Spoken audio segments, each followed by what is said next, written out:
Spanning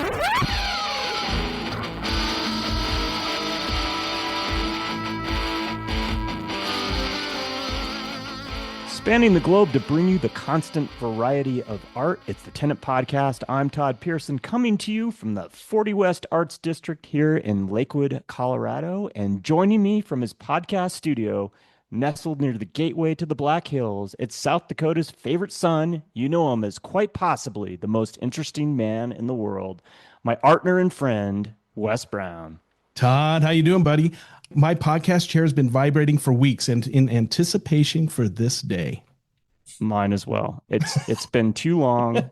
I know. It's been a couple weeks. I apologize. It's all good. If you've wondered what was going on, we're not on hiatus again. It's just that we had to take a little bit of a break. Life has been a little bit busy, but hopefully we get this ball rolling again. I've missed it greatly, but it felt good to come to the studio today and sit in front of the computer and look at art and do my preparation. And I was excited to see your face. Thanks. So how was your 4th? Did you see some fireworks and parades? I saw lots of fireworks. I saw people that very easily could have lost an appendage or two. I was actually covering an event last night. Oh, that's right. Out in Aurora. So I got to see fireworks. You get a good vantage point of the Front Range and all the fireworks being let off all over the place, despite the fact that, we're in a drought and it's dry as all get out and southern Colorado is burning. It's not stopping people from, playing with fire. Exactly. It's been dry here too and hot. Like today is supposed to be like almost 100. So I don't know what's going on, but I got to watch a 12-minute drone while Trump was up at Mount Rushmore planting his face on the right side of Lincoln. I was watching a drone show. That was the first time Rapid City did a drone show. So we found a nice place to park, and at 9:30 they kick it off. At 9:41 they were done, and I was like, "What the heck?" I'm hoping it was there was some inclement weather maybe, and I think it was kind of expensive to bring in. But oh man, 12 minutes. Last night was the fireworks, and that was 20 some minutes. So I was happy. The drone show was cool, but way too short. So I don't know. They tend to be a bit short.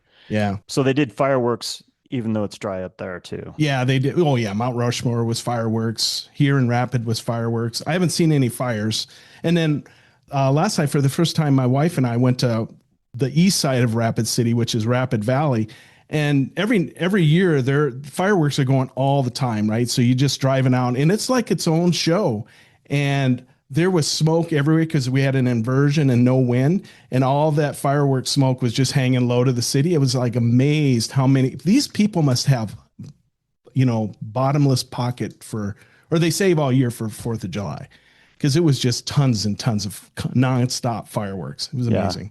So kind of cool. It's a lot of money. I was thinking the same thing. Yeah. It must be our age, right? Yeah, probably. Looking at that going, doggone, that's a lot of money. Those damn young whippersnappers and their fireworks, they're going to start a fire. So that's my old man voice, just in case you didn't hear. You do it well, man. Thank you. Well, I'm pretty close. That's why. All right. It's good to see you, my friend. It's good to see you too. Hey, before we get started with today's interview, I want to make our announcement about Art and Ag 2026. It's our annual art festival that we host with the Fleischer Family Farm here in Lakewood. It's our 5th year, and our fall event happens September 12th. So mark your calendars and come out and support local artists. Buy some farm fresh produce. And if you're an artist and interested in participating or know someone that would be interested, you can DM us via our socials, and I will get you all the 411. It's a lot of fun. I enjoy it every year. So yeah. I'm looking forward to it as well. And I was out on First Friday and I saw a bunch of artists that have participated previous, and it sounds like they're all interested. So, oh, great. That's fantastic. Should have a great lineup for the fall season. Good. Yeah. All right. We are over the moon to talk with our next guest. She is a Colorado-based artist, historian, and program manager of the Colorado Black Equity Study at History Colorado. Her work explores the intersections of memory, access, and material culture across visual art, archival research, and historical interpretation. You can check out all the things that she puts her energy, mind, and hands to at her website, chloeduplessis.com. And you can follow her on Instagram at duplessis.art. Chloé, thank you for joining us. Thank you for the invitation.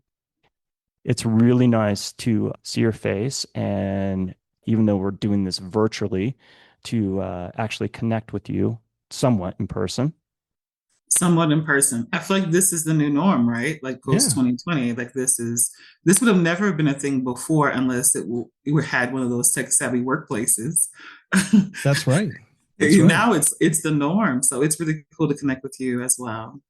And Thank my you. understanding is this is how young people date. So This is how I know that I am getting older. So I was really tickled during the intro when you were saying, how much does this cost? And aren't they going to start a fire? Because literally last night, I live in East Denver, and my daughter was like, whoa, so cool. And Sean and I were just like, mm-mm-mm. They know it's dry. What are we doing? Why is it still going on? And we're 47. yeah, So, yeah, I was just leaning into all of my anxiety this there you weekend. go. Yeah. I mean, you would hate to see a whole neighborhood go up in flames. I mean, Right?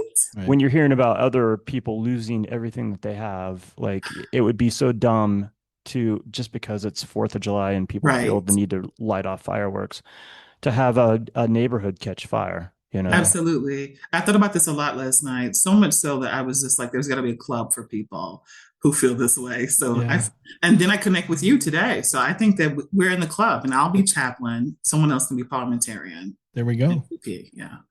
Right on. We're I in the know the club. Robert's Rules of Order, so I'll do that part. Nice.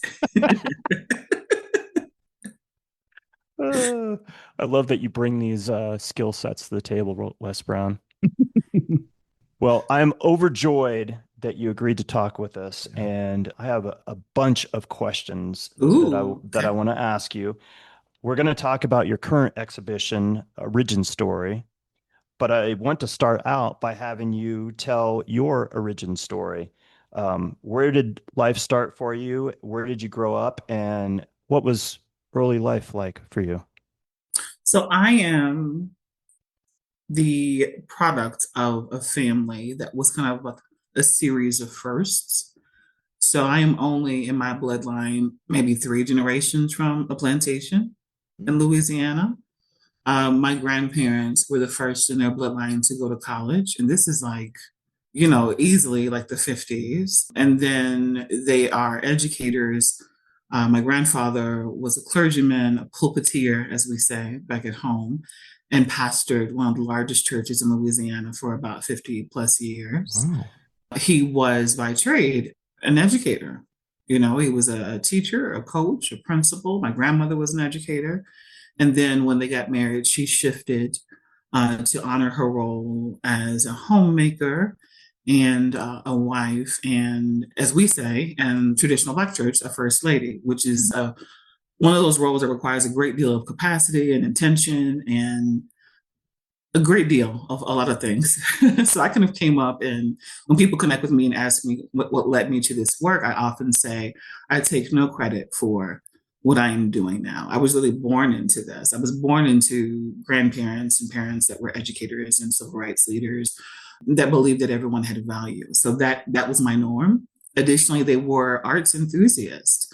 My grandfather started pastoring and preaching back in the South, where you typically had maybe three churches on Sunday. And the way you did that was you only did like one service a month for each church, but also too, because staff was limited, you had to do everything. So you would, welcome people in, you would preach, you get on the piano, tickle the ivories, you'd baptize somebody, you'd be out in the community. And this was kind of the norm until he took lead at Galilee Baptist Church in Shreveport much later. So, by virtue of his interest and his connection to arts and culture, and my grandmother's love of the theater, we just kind of grew up in a family that normalized access to the arts. So, we would go to the ballet and we would go see the symphony and we would go to plays. And I just really thought until I went to college years later that that was everyone's norm.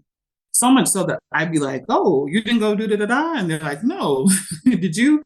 We did, and they supported us in our, creative pursuits. I was a musical theater kid, and I took dance for a number of years. And I'm only laughing because kids who are musical theater kids are a very unique grouping of children. Um, so, and then my brothers were in sports and in the arts as well, piano and choir and different things of that nature. I think so. The arts were normalized in our household and they were a part of a full life, but I don't think that it was something that would have been kind of championed, frankly, because Black people in the South had to work so hard to create and carve out a space that was safe and supported and earn a way of living, So when we would have family gatherings during the holidays and people would say, what are you trying to do or where are you going? Or it was never, are you going to college? It was, what college are you going to? And it was never, who are you working for necessarily? It was what are you going to lead, build, and those things. So it wasn't until many years later that when I received my diagnosis that I've been losing my vision, that I actually felt brave enough to honor the fact that I wanted to be an artist. It was okay for a hobby, growing up, but it would never have been something that I would have led with. Because I think you had two kinds of people. You had people who had extraordinary talent, like prodigy level talent, and it was understood that would be their path. But for everybody else, it was just assumed that this would be something to bring joy to you, and it would be in addition to your chosen career path. So that was kind of the mindset that I wore kind of like a blanket for years. And then something happened when I went to college in New Orleans. I went to the University of New Orleans. And for the first time, I was living in a city that normalized arts and love of the arts as if it were a non-negotiable. I'd never before lived in a place where you could be walking down the street and see a second line, see someone getting married, someone being funeralized, seeing someone just randomly dance on the corner, and people would join, celebrate, engage, and then go about their business. I'd never lived somewhere before where the first question of the day was, what are we eating? And what are you using to make it? And there was just this really beautiful, intentional, accessible love of arts and culture. And I think that's when I first kind of felt like I could probably do something like this in addition to my career path, of course. So that's when I started taking pictures. And I was just seeing so many really beautiful things living in New Orleans that I just started like taking pictures. And to be fair, I was not good at it initially. But I wasn't doing it for other people to view. I was simply doing it to kind of document kind of this coming of age, because I moved when I was 17 and I lived in New Orleans up until Hurricane Katrina. So I had literally like thousands and thousands of images that were kind of just documenting, kind of my progression as a young woman through the world and through community and through my career. And when Katrina hit, a lot of those images were lost.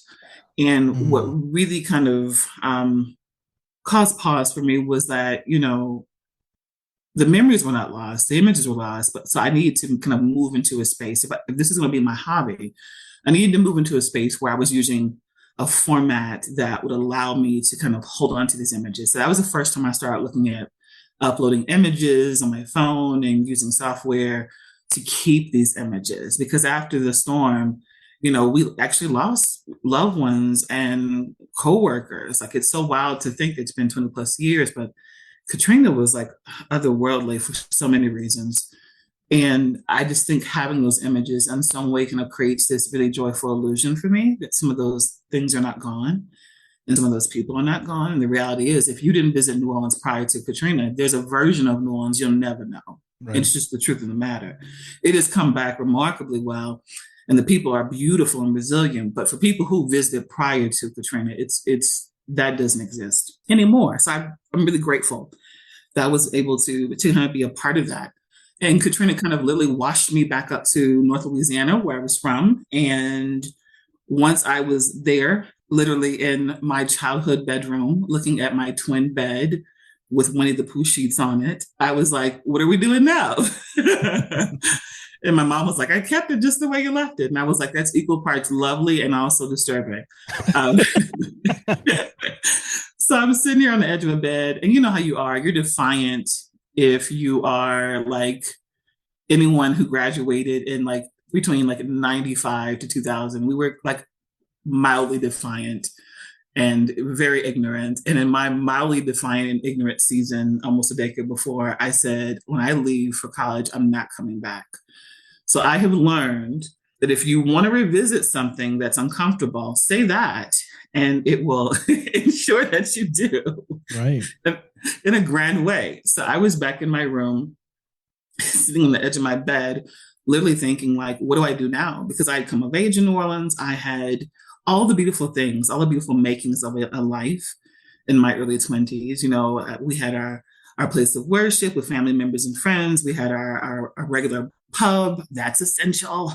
We had, you know, just community and friends and this really beautiful kind of moving pace of work, but also an occasional lecture and a meetup. And it was just lovely. And I had to come to terms with the fact that it did not exist anymore, at least not in that way. And I was now back in a city that I had not seen since 97. And I needed to determine my next steps. But in the meantime, I also need to define who this next version of me would be.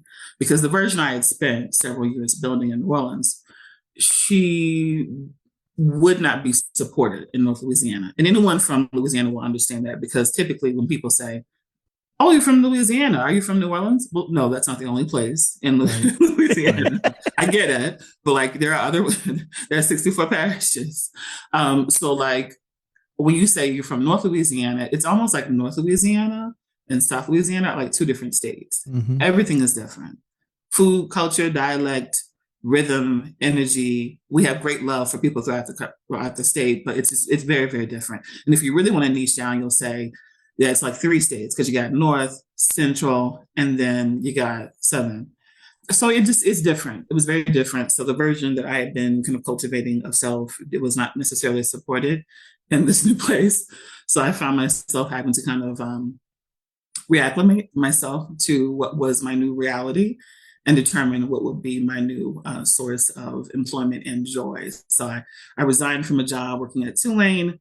I was about to start my master's program there as well. I resigned from the program, and I quietly kind of settled into this energy of who is, you know, kind of Chloé 2.0.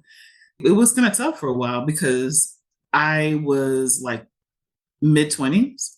So I had spent all my time kind of getting to that point. So it was to kind of have to shift and pivot required a great deal of capacity. But what I found was there were some core things that I loved before I left. There were some things I loved while I was away and supported. And that was education and the arts. So I started volunteering, and I started getting involved and going to school board meetings and doing all these things in the community and kind of reintroducing myself to the community that I had left and connected with so many beautiful people. I was blessed to grow up with so many beautiful people in North Louisiana. And it was nice to be able to reconnect with them and just kind of catch them up and learn what they've been doing. And I found myself running for school board because I kept going to meetings and saying, they're taking these classes out of our school. We need the support. Our teachers need support. And people were just, I said, someone should run. And everyone was just like, so maybe that's you. And I was like, nah, that's not me. But someone else should do it. And it come to find out, I go to a school board hearing for my school board member, who is now since transitioned.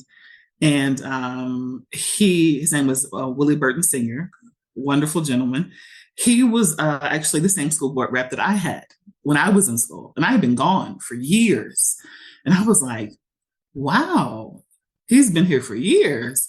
And I was like, maybe it's time for new leadership. So I threw my hat into the ring, and I did all those grassroots things you do when you run for office that have great value, but also that will literally break you down to your core.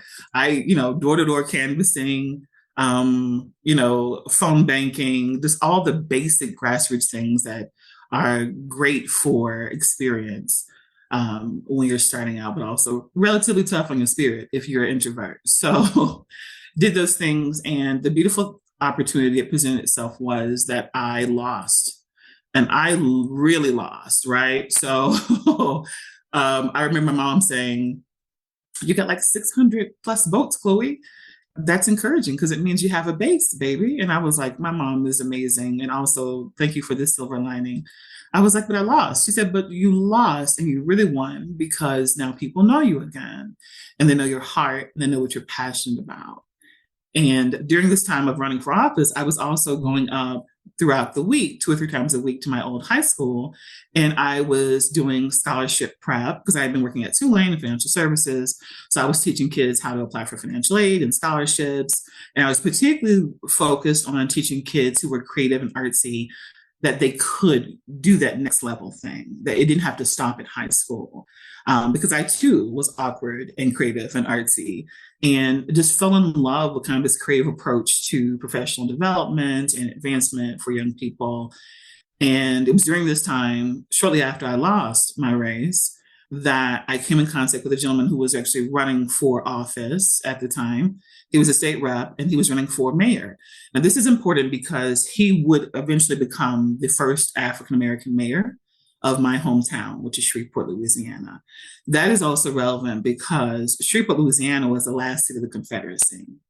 A lot of old guard energy in Shreveport, a lot of overtly challenging energy around inclusion and the fact that everyone should have access and value. So a lot of people said he couldn't do it, even though he was very well liked and had a strong record. And they kept saying, in order for him to do it, he'll have to have crossover vote, crossover vote. Well, fast forward a few weeks, he gets in and he gets crossover vote. And he tries really hard and is relatively successful at becoming a mayor that serves and supports everyone. So I was just so geeked to be a part of that whole movement because my grandparents, both were still living at the time. And I remember my grandfather saying, he just brought tears to his eyes. He said, I just never thought we'd see this in our lifetime. And I was just deeply moved by how moved he was. And I just wanted to be of service in that season. And, because if you literally think only maybe 3 decades earlier, he was a part of the lawsuit to integrate Shreveport in Caddo Parish. My mom, she went and integrated school, Creswell Elementary, at the age of 5, and it was, to say the least. So, him and this energy, knowing that he might not see this in his lifetime, having a Black mayor in a city like Shreveport, historically, with all the challenges, was like otherworld energy. And then, of course, a few years later, you have, of course, President Obama is voted into office. So I was just so grateful to be a part of politics when you had this shifting of energy. And so I was so grateful that a lot of our Black elders were able to see it before they transitioned. Right. So it meant a lot to me to be a part of that. And I was just so happy. I went to the swearing in ceremony and I gave him, Mayor Glover and his wife, a big hug, this really beautiful people. And I remember I had worked on his campaign after I lost mine. I was like, well, I lost mine. I know what not to do. Can I help you? And he's like, sure. And this is around the time when people were just starting out doing social media around like voting to encourage people. Right. So I managed kind of the social media effort, the youth effort, and the ecumenical effort for him. And was just happy to have the experience. And in my mind, once, we got him into office, hopefully, I was just probably going to move to Atlanta or to Houston because that's where everyone was going. I was a Black professional because you could find work. And, that was kind of my plan. So I remember I walked up to him after he was sworn in and I'm just like teary and joyful and optimistic. And I was just like, this is so amazing. I'm so proud of you. This is great. And he said, good. Now grab something to eat, head to City Hall and go answer the phones. And I was like, wait, what? That was how I found out that I was going to be, for the next 4 years, his executive assistant and manage a small staff and interact with about approximately 200,000 people and lead the census effort a few years later and literally be the youngest person, the longest human in a room for the first 2 or 3 years. And they were tough rooms, right? Even though that was a joyful time, a historical time, I was the youngest person to serve in the history of our city. I think also, too, I remember going into meetings and having people kind of look at me kind of like, like, why are you here? How'd you get here?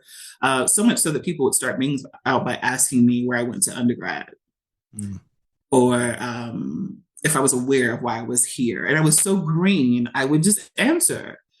I would never do that now. I would kind of just look back at them like, are we doing this? This is what we're really doing? Are you serious right now? But I was just so happy to be in this space.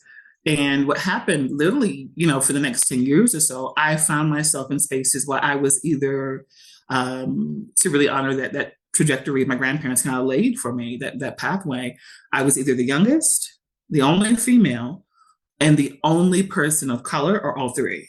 Right. So I kind of got used to that. And what was really kind of frustrating and disappointing initially almost became my superpower, because I had to tap into who I was and I had to craft my own sense of self-worth. So after I served for a number of years, it was a tremendous opportunity. Working these 80-hour weeks will shape you, no doubt. And then I always jokingly tell people, if you're going into politics, make sure that you're not married, because you won't be. Right. You're only married to your job. And I loved it. I loved it until I kind of looked up and was like, what am I doing beyond this? So I really wanted to reconnect to the arts. And during this time, I was actually still taking photographs and kind of getting into digital. And my husband, who was then my college boyfriend, he proposed. And I was like, yeah, you're amazing. Let's do this. But also I was like, I'm going to have to do something different, because the system is not set up for women there's no version of having both, especially not going back almost 20 years. So I was just like, if I'm going to create something for myself, I'm going to have to step away. And I was kind of mulling that over until I went to a meeting that afternoon with a colleague of mine. And he said, what are you doing beyond this? He was a mentor. And I was like, I'm not sure. I'll probably just work for someone else or provide support to a state rep or something. He said, you've had such authority and such permission. You've managed huge budgets, department heads, you've led these meetings. There's nowhere else for you to go. You're going to have to create something for yourself. And I was like, no, surely it can't be true. I'm like, I'm young. He said, makes no difference. You have not had to report to anyone other than the highest seat in the city. You're going to have to create something for yourself. And I was like, sure. Didn't listen, got married. It was amazing. We had a themed wedding with magnolias and pralines and all those good Southern things.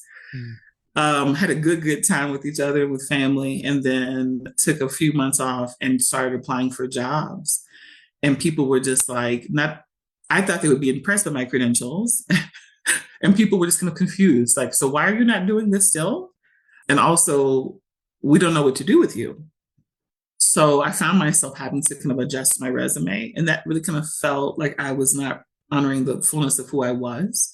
So I would leave off the fact that I had actually traveled and studied abroad and had been to all these countries.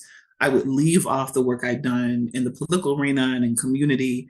And when you got down to it, I had what was a suitable, acceptable resume for a young woman of color in the South. But also, too, it only allowed me to connect to roles that would be certainly ceiling heavy. So I found myself kind of sitting with this notion of I have nothing to lose. So I launched a consulting business. I essentially took what I'd learned working all those years in government and in community and married them to nonprofits and ideas and individuals that were creative.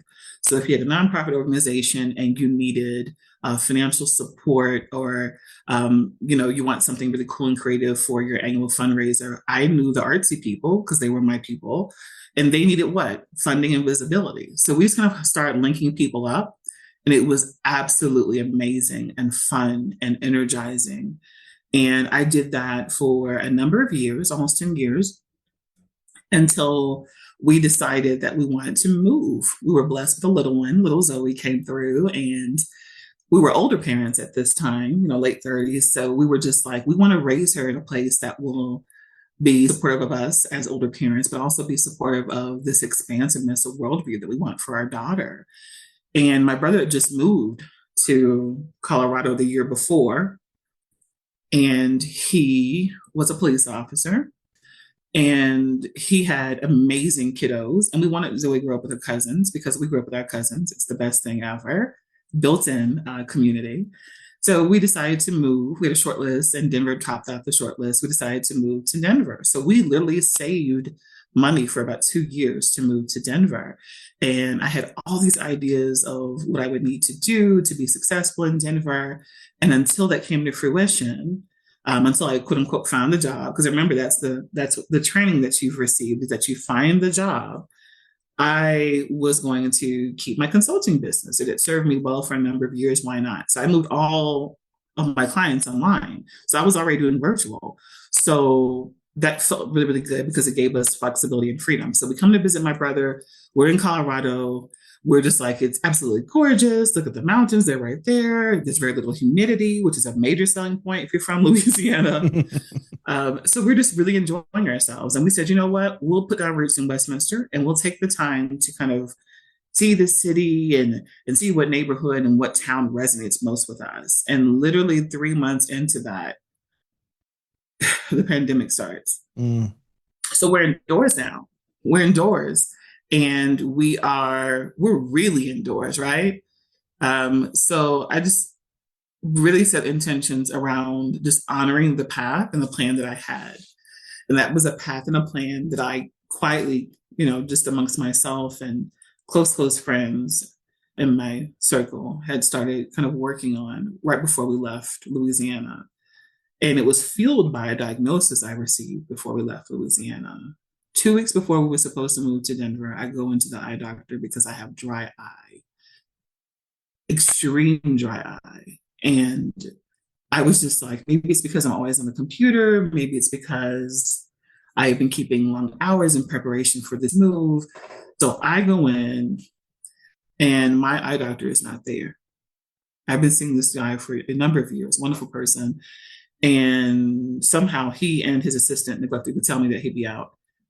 So she goes, well, you can reschedule. I said, I can't reschedule. We're moving in 2 weeks. It took me 3 months to get this appointment. We have to have it. I said, do you have anyone in? She said, well, we have his colleague in and, he can see you. It's just a regular eye exam, right? I said, sure. And that was one of the first times in real life that I was present in my body for the awareness that sometimes what may be viewed as a setback is really a setup for that next season. So I accept the invitation for him to offer the eye exam. Very kind gentleman, very intentional. He runs me through a series of tests, asks me a series of questions I've never been asked before. And then towards the end of the eye exam, calls me back to a small room and shows me on a screen what looks like a steel drum. And I am kind of taken aback. And I ask him, what is this? What are you showing me? And he says, Chloe, this is your eye. And I'm at a loss for words, which is rare because I'm really at a loss for words. And I look at him and I say, what do you mean this is my eye? He said, this is your eye. And then he starts asking gentle rapid fire questions like, how long have you had dry eye? Have you had difficulty driving at night? All these things. And I'm like, yes, yes, yes. But then again, I'm filling in all the blanks, right? Because often as women in our country, we are conditioned to fill in the blanks because we're conditioned to smooth things over and make them more palatable. So instead of just waiting for the silence to prompt the question, I'm trying to meet him halfway, literally carrying the water to him at the well. And when we finish, he goes, so I'm going to send you to a specialist. I said, I'm leaving in 2 weeks. I'm moving. He said, well, we'll try to get you in promptly, but I urge you to see a specialist because I believe that you have Stargardt's disease. Have you ever heard of that? I said, no, never heard of it. And I said, well, what is it? So he gives me an overview of what it is. And he essentially says, your central vision will be the first to go. There'll be a gradual kind of decline of sight. And then it will move into your peripheral vision. And then you'll be colorblind. And then he pauses and I said, and then what? And he said, Chloe, very little is known about this condition. There are 2 strains. There's a strain that takes your vision between the ages of 12 and 16.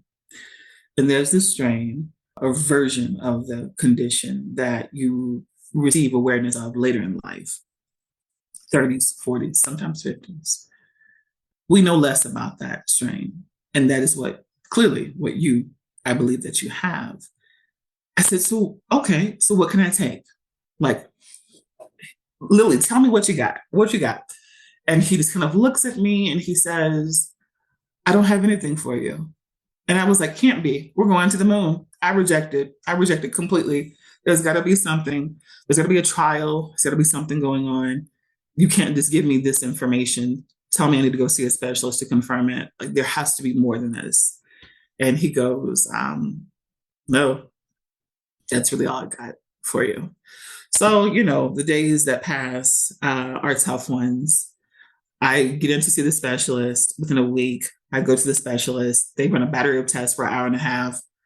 All the things that you can think of. If you think of everything that's uncomfortable about the eye, we did that. Oh, so we make it through. And then he brings me into his office and he says, Chloé, you got Stargardt's disease. I was like, that's what they say. He said, no, I'm confirming that today. That's what you have. I said, well, hopefully you have, some information for me about this. Something I can take or something I can try. And he said, no, I don't really have anything. I have some things you can use to kind of minimize discomfort. Your eyes are going to be super sensitive to light. You'll want to have drops. Like, he's covering all these really basic things. And I'm sitting in the office of a specialist who is gifted and brilliant. And I'm just thinking there has to be more. So after he tells me all those things, I just return to, that's all you got. And he's like, yeah, that's all we got. He said, look, I don't know you, but I know of you, young lady. And I know you've been very, very active here in local community, local government. Because, Shreveport is beautiful in the sense that Shreveport has the landmass of Dallas and wants sometimes on some days to be Dallas, but it's not Dallas. So everyone knows everyone. And to some degree, they may be related down the line. So the city was big enough and yet small enough for him to actually remember me working in local government. So this prompted what he said to me. And he said, you seem to be very proactive, very intentional, and very involved in community. And you've gotten a lot accomplished relatively early in life. My advice to you is to connect with a therapist because there'll be a lot of changes for you and for your family. And, file for disability, Chloé, get acclimated to new techniques, learn Braille, and just ride this thing out. Wow. And as I sat in the chair, looking at him, I thought to myself, no. And obviously you may know of me, but you don't know me because I am not going to wrap this thing out. And that has kind of been, the text on the t-shirt ever since. So I went to the car, I shook his hand and I thanked him for his time.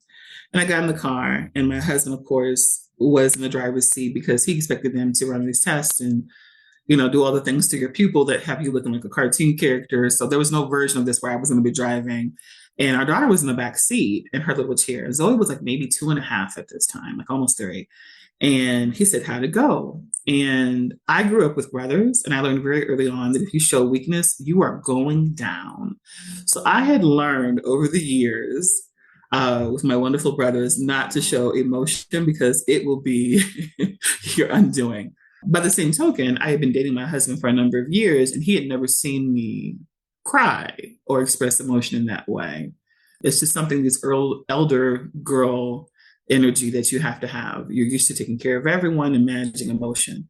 But in that moment, when he asked me how it went, I could not hold anything in. I just started crying and it was an ugly cry. It was like a snot cry, like a whole arm cry. You think of that cry and it was like that times 10. And I think it kind of scared him. And he looked at me, he goes, okay, what did he say? And then literally I just told him all the things. I said, I am so sorry. You can leave if you want to. He's like, what are you talking about? I was like, we did not sign up for this. You didn't sign up for this. He basically told me that I'm going blind. There is no cure.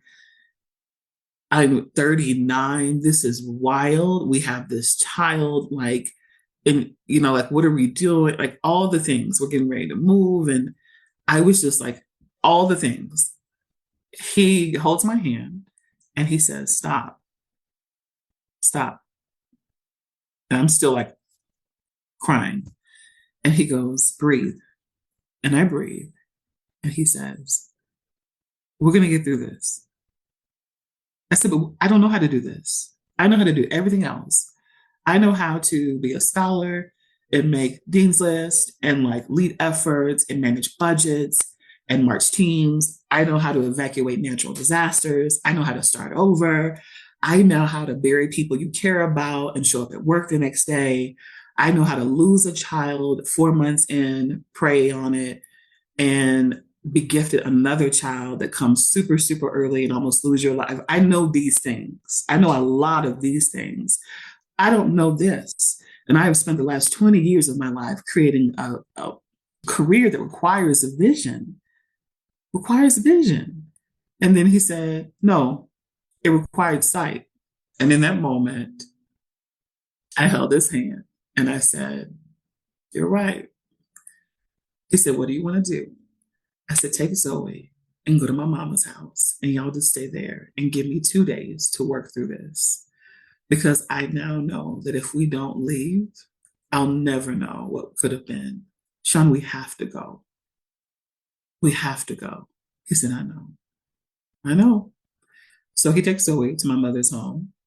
And I go back to our house and do all the things and cried all the cries. Everything I hadn't cried for, Lord knows, in almost 20 years. I cried for Katrina, for the people we lost. I cried for loved ones. I cried for seasons of scarcity and just all the things that I had not cried for, I cried for in that night. So much so that I gave myself a headache and in good crying fashion woke up at 3 a.m. the next morning. I know this because the clock was blaring and 3 is a trend in my life. I was born on the 3rd. Things come to me in 3s. It's always very important to me. And I sit straight up in the bed and I think to myself, this is where you are. So what are you going to do? And I began talking to God out loud. I said, I don't know how to do this. I don't know how to do this. I am going to have to depend on you. You are the only one who can help me through this. You and the ancestors, please show me how to do this because I don't know how to do this. And I had this gentle knowing of God saying, I have always been here with you. I've always been here with you.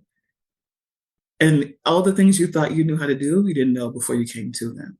So I sat there and I thought about what the doctor said right before I left his office, that there are 2 different strains of this eye condition, and very little is known because it's super rare. It's usually every 4th generation and all these things, right? And then I could not help but erupt into tears again. But these were tears of joy. These were different tears, right? Because I made room for the joy. I think so oftentimes we just suppress and swallow all these things and we wonder why good can't get in. There was no room. There was no room for something good to get in. And because I had spent all night crying and snotting like a small child, there was room yet again to get in. And these were tears of joy because Spirit brought to my awareness that I could have been like one of those younger persons who received a Stargardt diagnosis early in life between the ages of 12 and 16, but I wasn't, right? I wasn't. And then I started thinking all about all the things I experienced throughout life, just in that time frame, like spending time with my cousins for family birthdays, these glorified outdoor, low-cost backyard birthdays with like a hot dog and a homemade cake and popsicles and running and playing. And then I thought about how I was allowed to be involved in so many different activities in government and be also student body president and have these experiences. And then traveling through college, going to Europe and being in all these spaces. And I could not feel sorry for myself. I couldn't. Because I had been given more time than most with this condition. I could not feel sorry for myself. And I determined in that moment that while there would be some tough spaces, that I was just going to channel all the energy I had to show up every day until the lights went out, until they did. So I called my mom after getting me something to eat. It's like this is probably like 6 a.m. in the morning. And she picks up the phone and she goes, I already know what you're going to say. I said, Mama, we're going to go. She said, I know it. I said, you do? You know it? She said, yeah, because I know you. And you're really committed to this. I said, Mama, if we don't go, we'll never know. I said, and the blessing is we can always come back home. And I know that's not something everyone has. I said, but we got to go. We got to go and see. I said, and you know what? I said, I've been talking to God all morning, and I'm so energized and just so encouraged because I know if we move in integrity and create the work the way it needs to be created, God is going to send people and energy and organizations to support this work, and it's going to be beautiful and rich and diverse, and people of all experiences will connect to the work. I know this is going to happen. This is going to be our truth, and I know it won't be easy, but I'm just so ready to do it. I'm ready to go. We're going to go. And she said, okay. And she hands the phone to my husband and she says, talk to your wife. Y'all going. And we moved. We moved. So, fast forward a few weeks, we are in Colorado, and the pandemic has hit. So not that we're rethinking our decision, we're just having to recalibrate. But luckily, because we moved all our clients online, we still had those sources of income. We had our savings. And I told Sean, I believe now is the time to launch an art business. He's like, the thing we were talking about before, I was like, why not? Let's do it. And he's like, okay, let's do it. So we connect with John Mikowski and Lynn Mikowski, who used to own Converge on Brighton in the heart of what was Five Points, Rhino. And we literally reach out to them. We Google organizations that have similar values and reach out to them. And they are super kind. And John reaches back out and says, let's connect, come down. So we go to Converge, and it's this beautiful co-working space of nonprofits and artists. And it felt like instant home and community. And we stay there for 2 years and offer shows around inclusion and accessibility and the arts, and launch workshops. And it is just a safe space for us to create and really kind of build a brand here in Denver. And I think what I had working for me, quite frankly, was I was so unafraid of failing. Like, failure wasn't an option for me because it wasn't an option for me. Because my vision was already being taken from me. I didn't know anyone here, so I wasn't embarrassed if it failed miserably. I would just go home, but quite the opposite happened. I think people were just blown away to meet somebody in their early 40s that had such a strong career and left it all to do this art thing, as people would say, this art thing. And then I think they met my family and thought that we had a pretty cool family. My husband is the exact opposite of me. He's always in the background. If you don't see him, he's very pleased. Whenever we go to events, he asks for where the bar is and where the exit doors are. That's his safe space. But he's super, super supportive and very intentional. And we have, the cutest little kid who's growing up in museums and plantations. And her idea of a good time is Ancestral release ceremony with access to fresh fruits and vegetables. So no doubt that'll be interesting as she turns into a teenager. But, I think they fell in love with the sincerity to some degree and felt compelled to help us.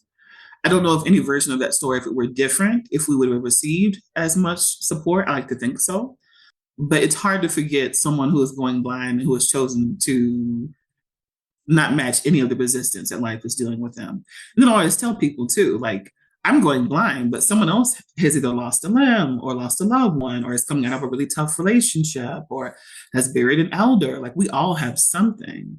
You don't leave this realm without something. So rather than look at my situation as being very unique and inspirational, I encourage people to let it serve as a mirror and tell them that they don't have to wait for a diagnosis or for a loss or a transition to really sow into what they want to do. So we did that. And every year we receive beautiful, gentle confirmation that we made the right decision because we have been honored nationally and internationally. And we have come in contact with so many beautiful people of all experiences who see something in the work, who have been following the work. As my vision declines, I moved from photography to digital to collage to now I'm fully in fiber starting this fall. My last digital work will actually be unveiled on the 28th of July at the Center for Colorado Women's History. It's going to be the interior mural, the permanent mural inside that honors the fullness of womanhood and experience. So, along with being offered this opportunity to create things in real life, you also have to make room and space for the awareness that things will be changing. Things will be changing. And now I'm down 40% in terms of vision loss. And I always tell people I lead, my disability is my superpower, to quote my daughter, because it removed any room for cowardice on my part. If I was still fully sighted, I would probably still have a consulting business on the side and be working for someone else or a number of people because that was my safe space. Losing my vision has forced me to come to terms with the fact that if I don't show up and honor who I really am called to be, then I will never know. I will never know. So even though it has been really tough and it is challenging, the more vision I lose, I always credit my diagnosis with being that thing that freed me. So on some level, it's a gift. I do reference it as a gift. And I will tell you this, I've taken a lot of heat around that from persons who are navigating disability because the accessibility community is very important to me. I do a lot of work around that as well through my work in the arts and also just in terms of general advocacy. And I've had a lot of people come up to me after a talk because I speak a lot and they say, I love your story. It's a feel-good story. I was there with you. But also, you should know your story is not everyone's story. Right. And I'm just like, I'm not saying it is. I'm saying it's my story. Yeah. But you should know that for me, this has been really hard. And I managed this and I had depression and all the things. And so I respect the fact that for people who are navigating disability, whether you are born with it or you come to it, because people come to it in different ways. You come to it because of an accident or a diagnosis or later in life, that everyone's story has value. That was never something that I wasn't supporting. I just choose to view it as a gift because I know that this version of a life that I'm now living wasn't even on my radar. Honest to God, was not even on my radar before. Period. This being able to create things in real time that bring people together, being able to actually honor what I went to college for. I went to college for history and anthro.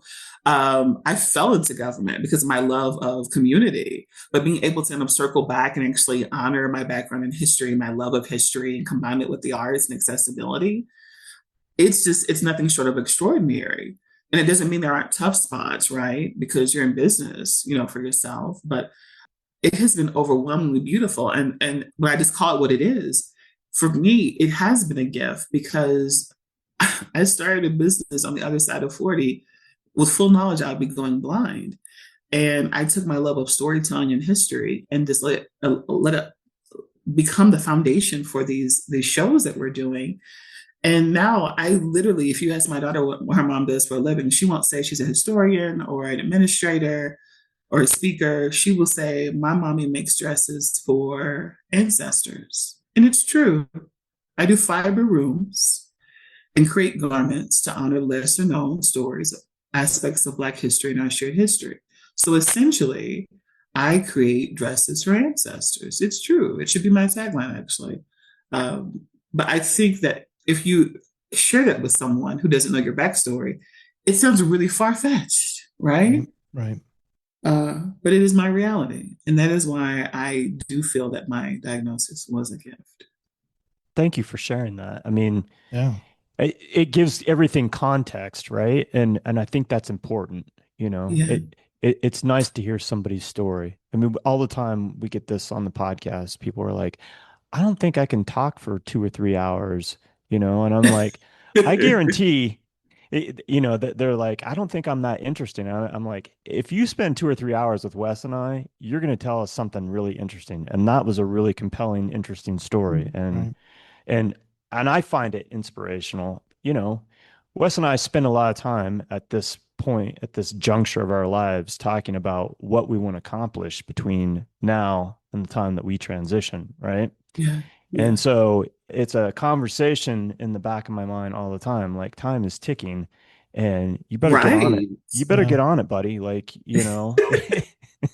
time waits for no one, like they say in the song. So yeah. It's true. It's true. I think also too, I tell people often, like when people say, when we first started out doing shows here in Denver, we were doing 3 shows a year. By year 2, we were doing 5 shows a year. By year 3, we were doing 7 shows a year. And I developed really beautiful relationships in the creative community across Denver Metro. And people would say, how, Chloe, how are you all doing this many shows a year? Like I do one every 2 years and it wipes me out. And I told them, I said, well, two reasons. The first one is because I love history, I'll never run out of material. Like, what are we talking about? History is like beautiful and messy and like interesting and funny and ironic and iconic. So like, because my inspiration comes from historical events, lesser known aspects of our shared history, lesser known stories in Black culture and things that honor women, I'll never run out of material. That's first and foremost. And also how community, the public reacts to different things that are happening in present day. That's also that can be fodder for the shows as well. I think also too, to really honor what you were saying just now, I'm working with a different timeline. And I am very transparent about that when I talk to people. If someone pitches me an opportunity to do a show and they tell me, we're planning for 3 years from now, the most I plan out is 2 years because I don't know where I'm going to be visually. Right. Even though I am consistently creating work, the most I will plan out is 2 years. But also, too, I try to maximize, the impact that we're making within the year by actually having a set number of core shows and then having talks and interviews to amplify those shows. So I am very aware that I'm actively losing vision. I am very aware that my ability to do what I am doing may shift again, because I at this point, this is my third medium.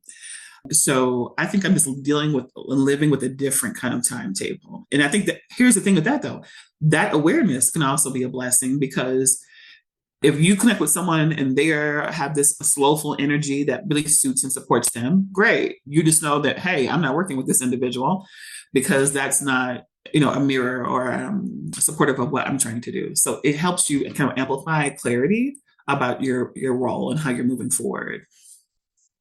Yeah, that makes total sense. I'm 64, so even just are you really? Aging, yeah, I'm 64, and my I don't dad believe you. Are you? Is this a serious thing? Yeah, I was born in 1961, and my dad's 84, and in the position that he has, and this kind of goes to the same thing. This is so awesome. I'm sorry, I'm still on it. I had no idea you were 64. This is so. Oh my god. Okay, yeah. I'm sorry. Oh, don't be. No, that's great. And let me tell you, it's not just because I'm going blind, because I still have strong peripheral vision, and you do not look like 64, my friend. Okay, and I get that a lot, so thank you. Part of it is my hair. So I have a lot of it. But, living with your dad who's 84 and, he's having memory issues and mobility issues and, he can't remember if he already had lunch. Not that he's in full-blown Alzheimer's. I think it's part of it is just, natural digression. Yeah. Right. Yeah. And so it puts a little strain on two different things. And I don't mean to be morbid, but one is I don't want to be like that. And not that I'm guaranteed to be that way. Right. I live a different lifestyle than he did. I might be like my great grandmother who lived to be 100 and lived by herself until she was 100. Oh, wow. So, but at the same time, it also realizes like, I'm 20 years away. And not that you can't be as productive at 84. I got a neighbor who's 91 and he's constantly walking, doing things and driving. But, but it does open your eyes in a sense that, we're on borrowed time. Yes. And so how are you going to use that borrowed time? And man, it's hard not to feel like you're wasting time, because I have a job and, that kind of stuff. To be put into a situation like you, that even exacerbates that kind of thing, right? Because now, I'm on borrowed time in a sense that we have life, but also I have a borrowed time with vision. And that's a totally different animal. And just sitting here, listening to your story and going, I don't know if I would be as courageous as you are, or like, what would my reaction be? Would I have stayed home and just dealt with what I thought was maybe a tragedy in the moment, right? Yeah. And to hear your story, like Todd said, it's very inspirational in a sense that, and it's not unique to you. There's tons of people that have disabilities or people without disabilities that have the courage to do something that maybe they wouldn't. So it's true. It's true. And I think it just boils down to the person. You know how people, when babies come into the world and people will be like, their personalities are so defined, even as a baby. I felt that about our daughter. the version of her personality that exists now, she had even as a tiny tot. It's so remarkable. Kids are so amazing. And I just think my mom says the same thing about me. She said, you came here knowing exactly what you wanted to do and telling people where to go.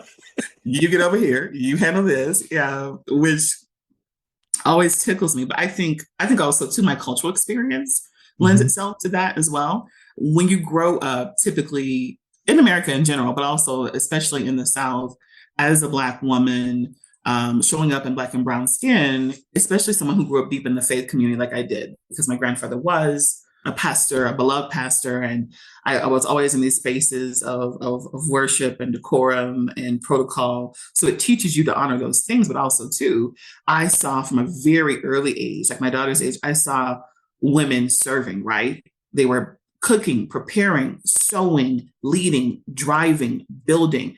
I rarely saw women, unless they were teaching Sunday school or it was in an educational space in the community, I rarely saw women leading. I rarely saw women leading. So it wasn't necessarily that someone told you couldn't lead if you were a woman. It was just that you didn't see it. So these are some of the things that you kind of internalize as a young woman. So my very existence at 47 as a woman of color in this version of America suggests that I better come to an awareness very quickly of who I am, how I want to show up, and how I want to serve. Right. So I had to really come to terms with that at a young age. And then you know, as mentioned, you get to a space where you go into a place of awareness and comfort, and then you have Katrina. And then, okay, we're rebuilding. You go into a place where you're soaring. You got a great job, great career. This path is set for you, but you determine that politics is too heavy for you. You got a gentle spirit, it's not for you. So you get married, launch your business, and you build this, and you're thriving and doing this and doing what you love. And you're like, let's take it to the next level. Let's move to Colorado, right? Let's join the family. Let's do the thing. And then right before you leave, you get this diagnosis. So I have had a lot of practice, frankly, with having to kind of reimagine who I am. And that's why I always tell people it's never too late to reimagine your story. It's never too late to determine that if something is not serving you or sitting well with you, you can shift it or change it. And I think that for me, the family I grew up with and the cultural context I've had to kind of navigate just really reinforce that. Because when you're a historian, you learn about the Harriet Tubmans and the Sojourner Truths and all these amazing women who came from dire circumstances and fought for their families and children and fought for justice for other people. And you're just like, oh, I just got this thing going on. Oh no, I can do more. I can serve more. I can show up more. So I'm very aware that I am only able to exist and to any degree in this realm and create this work because of all those people that did before me. So I think people say my story is extraordinary. I think my story it's an ordinary story. It's an ordinary story. So here's the thing that came to mind too is, you know, the Harriet Tubmans and Sojourner Truth and all that. You know, we forget that they were normal people too. Right. Like we put them on a pedestal because they did magnificent things, that they're super people, right? But we forget that they were daughters and maybe mothers and, you know, sisters and, you know, and so we, you know, when we're looking at somebody like that, it's hard to put ourselves in that position because we put them on a pedestal in a sense. Pedestals. Yeah. So to sit there and be, and they were disabled too, because remember Harriet Tubman was disabled because of that childhood incident with the weight. Okay. So she had seizures her entire life. She would black out and come to, and she navigated great discomfort and pain and went on to not only lead people to freedom, but actually served for the military and was a spy. And she's just, you know, when you look at terms of the dopest female ever, like she's easily, she's up there with that. But I think, yeah, there is a way to create distance. But that's why I tell people when they connect to my story, if they say it's inspirational, I appreciate that. But I also offer them the opportunity to, if they're not doing it, to reimagine their own narrative. Because by saying something is inspirational to a certain degree, you can kind of create this distance between me and you. And I'm just a regular person who made uncommon choices. And then it also puts you in a space to where if you're not willing to do the work, you can kind of rest on this notion of that's an extraordinary story. That's an inspirational story. Right. So I always tell people, you know, no, like we all got stuff, you know, you got stuff. I'm sure you do. Yeah. Oh man. Yeah. I'm not going to air them right here. No, but I do got stuff. Yeah, exactly. We all do. You're exactly right. You're exactly right. Yeah, it's ordinary. It's an ordinary story. We're just making uncommon choices, Right. extraordinary choices. Right. It's interesting to hear your story, though. It's Yeah. interesting to hear about your family. It's interesting that you come from a lineage of educators, and that you've had all these experiences, right? They're interesting Yeah. experiences. Well, I think it's important to say that. You ever had an interview and someone says, "Tell me about yourself," and it starts literally just with like in 1979, and you're just like, "Whoa, whoa, whoa, whoa."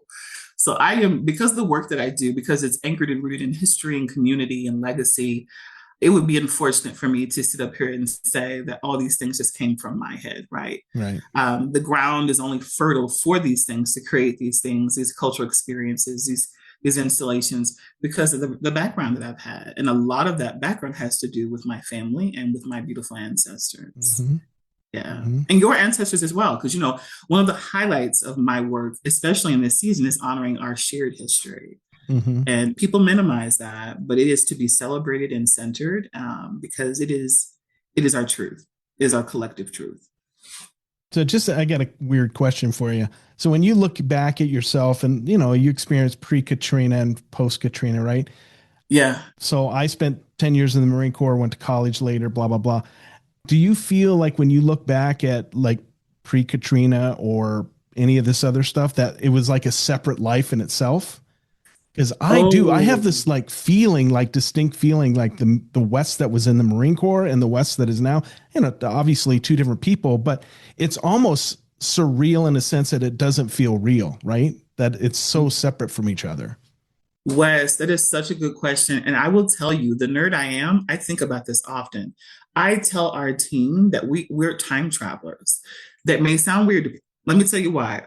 I say that because the version of me that existed in all these different spaces was a completely different person. That Right. I had to be a different person for that season. Yeah. And there were just some things I didn't know and I wouldn't know until I came through those experiences. I think also too, anyone who is a creator that has a love of history and that uses history to kind of feel the work, they're gonna have to time travel because you're in the research, right? You're in the research. You're either doing archival research or oral histories or in community listening sessions to feel the work, because that's how my practice works. I have an idea that either gifted to me or it comes to me, and then I binge everything I can about it, every podcast, every interview, every documentary, and then I'll start connecting research to kind of fill in the gaps, and then I sit with it.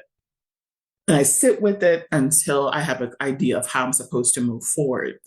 So I think that for every show that we do and for every season of life, it feels to me, honestly, like, and I'm only 47, but 47 is by no means 27. It Right. feels like it's been multiple lifetimes. It Yeah. really does. And also, too, I don't know if you all have felt this before. I will actually have these moments in real life where I am keenly unaware of my ignorance and of my, that's the best way to say it. Case in point, 2007, my grandfather gets an invitation to travel abroad to Africa, to Ghana, to visit the village of Ofenso. For almost 20 years, he did international mission work all across the country, there and across the world, quite frankly. He went to every continent except for Antarctica. So he has traveled extensively and realized one of his childhood dreams, because of course that would have been afforded to his father. And one of the ways I always tell people, we were not spoiled with physical things, we were spoiled with experiences. So I get a call working in the government at the time, from a family member that says, your grandfather's taking this trip. Do you want to go with him? I don't have a passport. I don't have shots. I have nothing. I'm literally like, bet, let's go. This is 3 years into me working in government. I've been working so hard. I haven't taken a vacation in 3 years. I was like, this can serve as my vacation. I have the time. So in 2 weeks, I get like that 10 plus shots required. I do not advise that, by the way, No. for anyone. I get them all at one in a span of a week, and pay dearly for it. And then I get my like emergency passport. I find myself 2 weeks later in Ghana. It is my grandfather. It is my grandmother, my eldest aunt, Nanette, my youngest aunt, Donna, and my youngest female cousin, Jasmine. So we have 6 people there. And we go to, on the very last day, the point of no return, the slave fort. that is overlooking the ocean. And for those who are aware of it, this is a slave fort where honestly almost 10 to 12 million people, 0.5 million people have come through on the way to other futures, other experiences in the transatlantic slave trade. Yeah. So as a historian, I'm just like freaking out at the opportunity to be here. As a young person, I am somewhat aware of the impact of what this experience means to be there with my grandfather, who at this point has already begun experiencing some severe health situations that we were all unaware of, everyone except for my grandmother for the most part. And I'm standing looking at the door of no return, looking at the dungeon where people would have been held for days with one tiny window, no other light, just squalor, horrible conditions before they are shipped into these otherworldly lives of service and labor and enslavement. And I'm sitting there. And as a Black person who grew up in the Americas, I know more than likely someone in my bloodline came through here. Right. I mean, it's just basic numbers.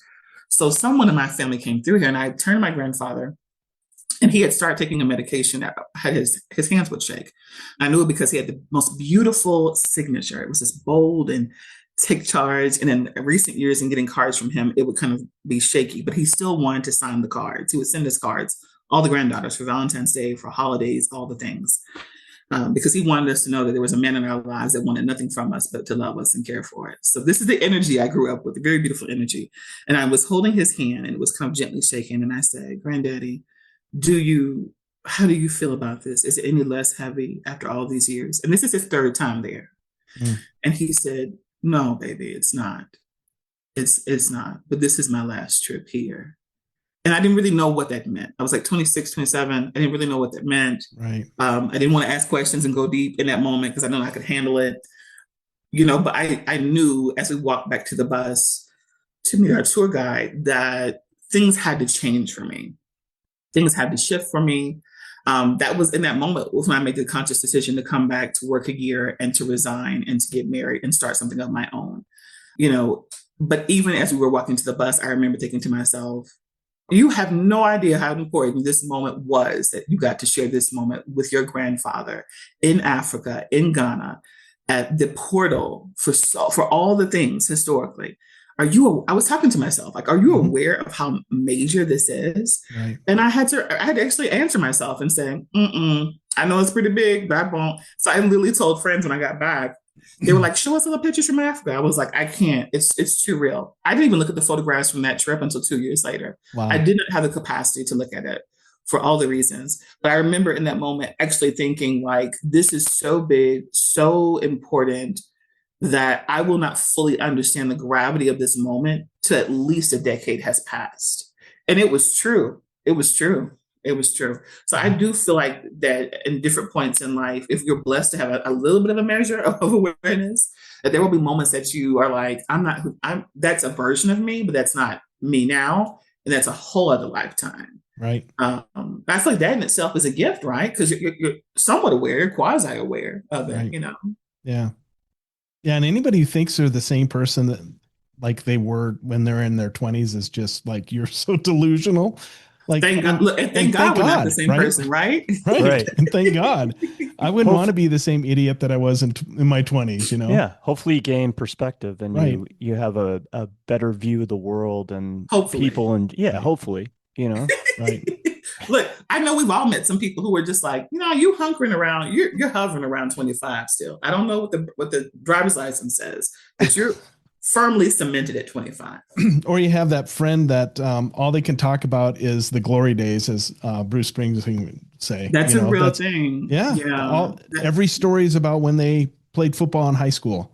This is okay. So you're speaking to my heart, because I went back from my reunion and somebody was talking about, like, literally, do you remember the pep rally for homecoming in 97? And I was like, what the heck are we talking about? And I remember leaving that and I told my mom, she was like, how did it go? I was like, they were like talking about the last pep rally. I don't even remember that. Right. And she was like, you were in the band. I was like, exactly. So I just remember, and then she gave me some real advice. She said, well, Chloe, some people peak in high school and it's all they cling to. I was like, Well, and Mom, that's the that's thing. Is real. like I literally have friends that every time we're together, we talk about the same thing. Yeah. Like it's the same thing. I mean, you're just rehashing the same stories, and it's How do fun to you feel about that though? reminisce. Like, what do you tell them? Do you just sit there and receive I it? like we just have the same conversation again. No.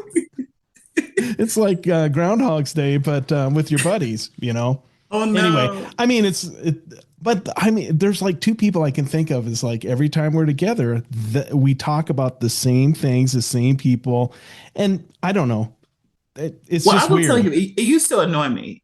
In the ignorance of my youth, it used to annoy me. I was just like, I've done so much since then. Right, right, But when I had that conversation with my mom, it really kind of brought things back into view. And I was just like, you have, and it's a blessing, but right, not everyone has. And right, also for their life and their journey and their story, that may be pivotal to the decisions they've made since then, if they've right. even made any Right. decisions. And I'm not saying they haven't lived interesting lives or anything, but it's you get caught That's up their in this sweet whole spot. thing. This is our connection and like we can't get beyond it. It's just weird. Anyway, I Oh, talked way too long about that. That's just no, I we love haven't that you even said talked to this is Art our yet, connection but and we this can't is get beyond it. I love that though. yeah. Anyway, it's just funny. It's a weird thing that happens. So I think you're in community. I think a lot of people have that conversation, and it could be anything. It could be high school. It could be, everyone has an experience of going back home for the holiday yeah. if their family is structured that way, and having a conversation about what their cousin did, around the wading pool back in the 80s. So Right. I think people revisit places because they Yeah. provide a sense of comfort, and that's one of the things that we kind of lean into when we create these stories and these installations. It's not just honoring the lesser known aspects of the historical truth. We try to honor things that bring us together, that create community, that create Right. intersection. We really want to center humanity. Like you don't Hmm. have to know my experience for me to have hopefully a space of sincerity or heart or compassion around Right. me or my situation or my family. Just like I don't have to know about yours. Our humanity is what connects us. Right. So when people Right. are looking and they're like, I'm looking, I'm digging deep to find the connection. Try harder. Like, are you serious?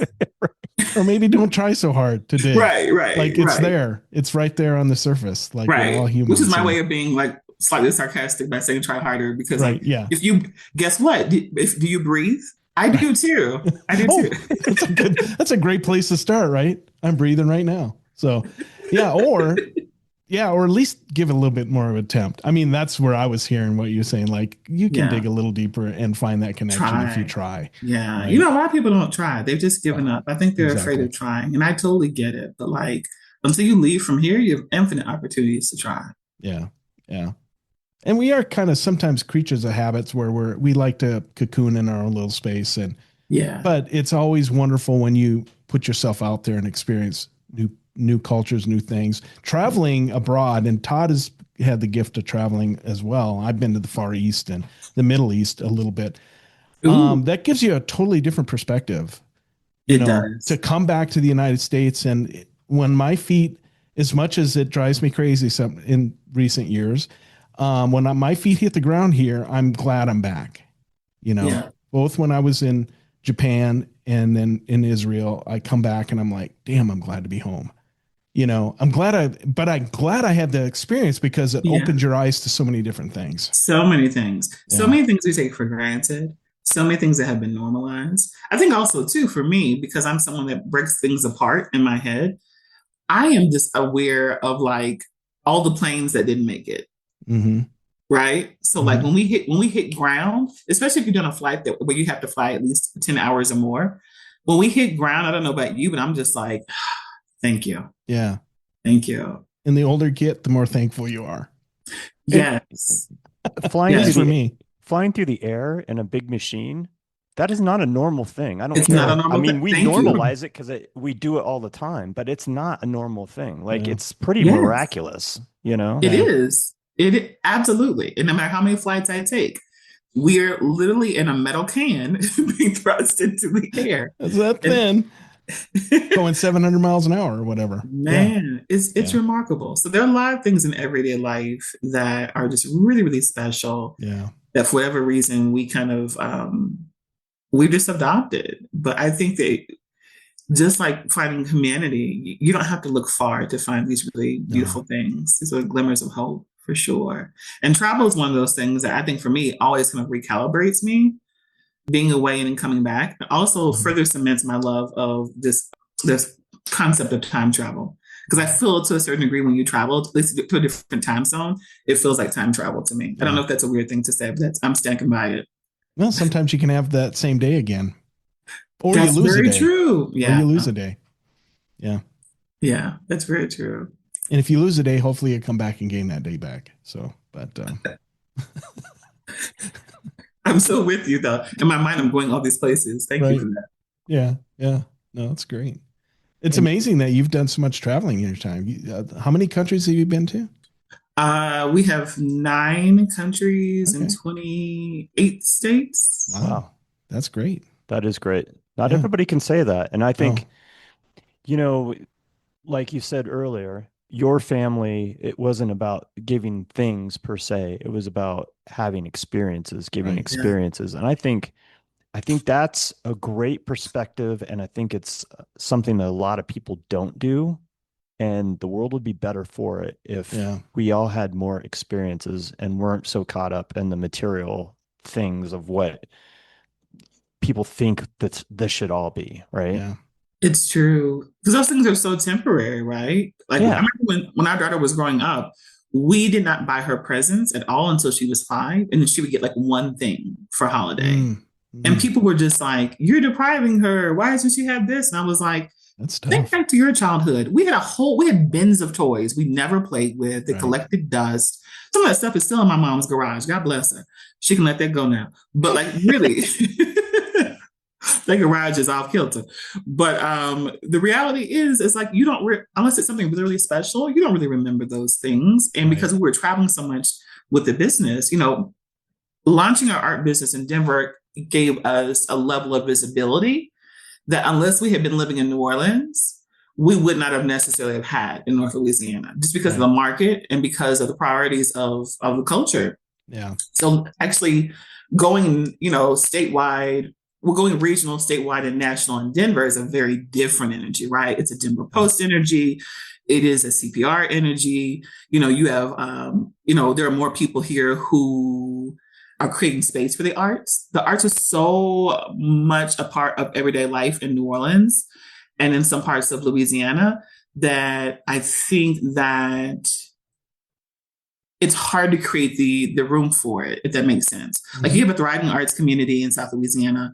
You have artists all across the state who are tremendously gifted. But like in terms of career opportunities, you just really don't see that unless you live in New Orleans. You just don't see it. And I think when I came to Denver, one of the things that really struck me and was really encouraging was within literally a month, I was able to join the art district, connect with a co-op to do my work, to get a studio. I was able to actually, people literally asked me for my credentials. I provided them and they were like, oh, we got this coming up. So I was speaking 2 months into launching my business in Denver and speaking as a subject matter expert. It's hard to do that other places. So I don't take any of that for granted. But I also think, too, our willingness to cold call creatives, to go to every event in town, and to also show care. Just like we ask people to show up for our shows, we try our hardest to show up for other people's shows and events and support what they're doing. So because we were just laser focused on building intentional community, we began to see the results almost immediately. And I think in other markets, that's kind of a little bit harder to do. But I don't know if that's been your experience, Todd. Has it been your experience as a photographer? Yeah, I think there's a lot of opportunity to be had. And I think we're blessed to be in this art community that's so supportive and so, open, Yeah. I feel like people are pretty open here. And we've talked to people from other places around the world and other cities, and there's quite a few places where it is like that. But I think there's something special about Denver that, the other places don't have. And we've heard it from other artists, Yeah, I think, and that encourages people, to get out there and to do that. But that is rare. Yeah, just in case people forget, it's really rare to move to a city and have that kind of support. Consistent support for your craft. So I don't take it for granted at all. And we've had a lot of we've received a lot of love and support in Denver. Denver is where first went national. Denver is where we're able to create, the I voted sticker, which still, to my knowledge, holds the record for being the only I voted sticker with ASL, low vision colors, and Braille. So we were able to actually, which I love, make history while honoring history in Denver. So Denver will always have a very special place in our hearts and in the birth of our practice. Yeah, I want to talk about that, the sticker. Can you see my screen? I can. So I pulled it up because I think it's just, it's beautiful. It's better than any I voted sticker I've ever seen. Thank you. And the fact that it's the first accessible sticker of this nature, I think it's really cool. Let's talk about how this came to be. So I did a mural with a dear colleague and friend, Valerie Rose, who is half deaf. And we did together through Rhino Art District at the time had a program called the mural program, the Rhino Mural Program. And one of my big lofty goals early on was to do a mural, which sounds crazy if you're going blind and you're no longer actually painting. But I was just like, I know it can happen. There are all sorts of ways to do this. So I put it on my vision board and developed an action plan to do this thing and set about trying to usher it along. I started reaching out to people who were in charge of mural programs and introducing myself and letting them know that I wanted to do a mural. I had nothing to lose. So Alex Pangburn at the time was working with Rhino Art District and was just a gift, a blessing to artists in Denver at that time. She went on to create Babe Walls and do amazing work the world over. Shout out to Alex. But I told her, she believed in me. Because when I tell other people I'm going to do a mural, they're just like, what? Okay. She believed in me. And she said, I have an idea for you. You can do this mural with Valerie Rose, or you can do it yourself. And I was like, I'm never the one to be like, I want all the glory. Let's do it yourself. Because I'd never done murals before. And she was a gifted muralist. And I was like, let's connect and meet this human. And we hit it off and we had a beautiful conversation and we began imagining this mural. So a person who was working at Denver Elections Division during the time saw the mural and was like, oh, well, let's reach out to her. She's still based in Denver because Valerie had moved to California. And let's see if she's interested in doing an I voted sticker. And to be fair and to be accurate, Denver Elections Division was quite progressive because the year before they had the first Braille sticker, to my knowledge, in the country, but it didn't have any ASL. It was just a regular I voted sticker with Braille on it. So I think it may have been, I don't even think it was an artist generated situation. I think it may have been just somebody in-house who was in graphic design who had the foresight to say this needs to happen. Because blind people have been voting, right? That part. So they've been voting. They've been a part of the civic process. Thank you for honoring us. So when they reached out to me, they were talking about the mural and about how they wanted to bring someone in who was actually visually impaired to create the sticker. So I got this in an email, and let me tell you, now you know about my background now and how I love all things civic and government related, community related. So to hear that they potentially want you to create this I voted sticker that's going to have Braille, you can do your own design, create whatever you like to honor community. I lost it. I literally read the email, checked out of it, took about 10 minutes to breathe, clicked back on it, called my husband in, had him read it, and then did this whole dance in a circle situation. Because for a student government / civics history nerd, there's no higher honor than to create an I voted sticker. So we began this conversation about the process, and I was actually commissioned to do up to about 6 designs for them to consider. Before it was all over, there were several shifts in leadership at the division and several shifts in, mission and vision in those roles with the persons I was reporting to. So by the time it was all said and done, We did over 40 different designs Wow. for this one sticker. So when people see this sticker and have appreciation for it, I just tell them to date, that was one of the hardest commissions I ever did Mm. because we went through so many different designs and we just wanted it to be right. And I knew, much like the other moments in life, that this was going to be a big moment, one that I would look back on. I think the only difference was because I was older, I was very aware of how special it was. So I told my husband, I said, you know what? They told me I can do a sticker with Braille. Let's push it. It's not fully accessible unless it's honoring everyone. Let's see if they will allow me to do ASL as well. And I pitched them ASL, and to their credit, they were like, "Sure, if you can make all that fit on this sticker." So what you see when you see that sticker is there is Braille on it, but you also see low vision friendly colors and ASL. That was really important to me. It was my way of honoring my friendship with Valerie and the hearing impaired community that came out doing that mural a few years before. And it was just really, really special to be able to honor more than one community of persons navigating disability with one sticker. And when you think about low vision friendly colors, that's for people like myself who are legally blind, not fully blind yet. So persons who may be in a mature season of life or who may have macular, this is really great for them because what people don't realize is when you begin to lose vision, there are certain colors that are more readily received by the eye than others. Hmm. And those are some of those colors represented in the sticker. So oranges, bright reds, bright electric versions of blue, canary yellow, bright yellows. Those things are easily received by the eye and have been, in my experience over the past 7 years of navigating this disability. Things that I used to love, they no longer have value for me if they are. I used to be in love with a gray situation, an ivory, a pale, moody blue. It felt so artistic and so complex in my younger days. And the reality is, those things, by nature of the lack of pigmentation and the strength of it, they fall dull on the eye. And for me, they tend to kind of look grainy like a TV from the 1960s. So it's really hard for me to see. So if someone has a beautiful piece of work and it's like ivory paint on top of gray paint on top of a white wall, it will look like it'll just be a blur to me.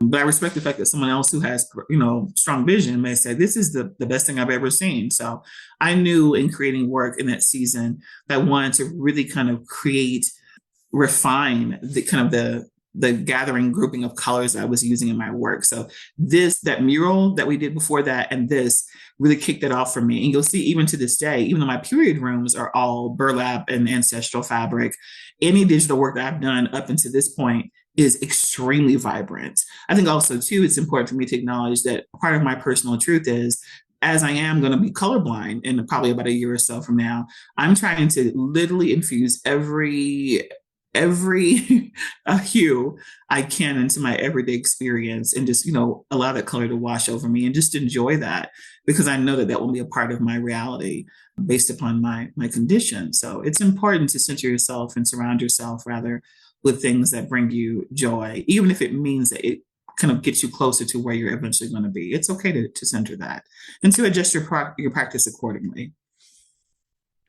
This is an amazing sticker. It is. Yeah. I want that sticker. I just voted oh, bless last you. week, right? So, and you just get the generic little I voted sticker with I maybe the know. American flag or whatever. Like, what?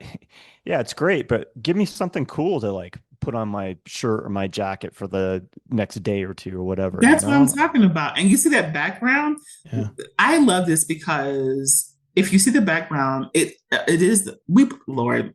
Friends jokingly said, Chloe, you put everything in this freaking sticker. I tried to. I did. I sure did. I'm apologizing for it.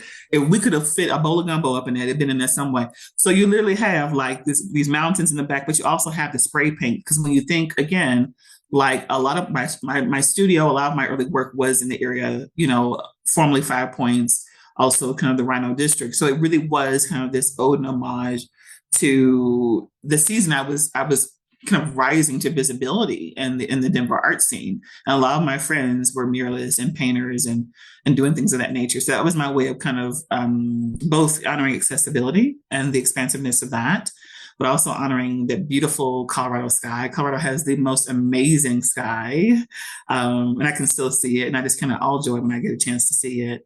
And then also too, you kind of have that downtown scene that was so key in kind of my expansion as an artist here. So I tried to honor literally all of those things in this one sticker.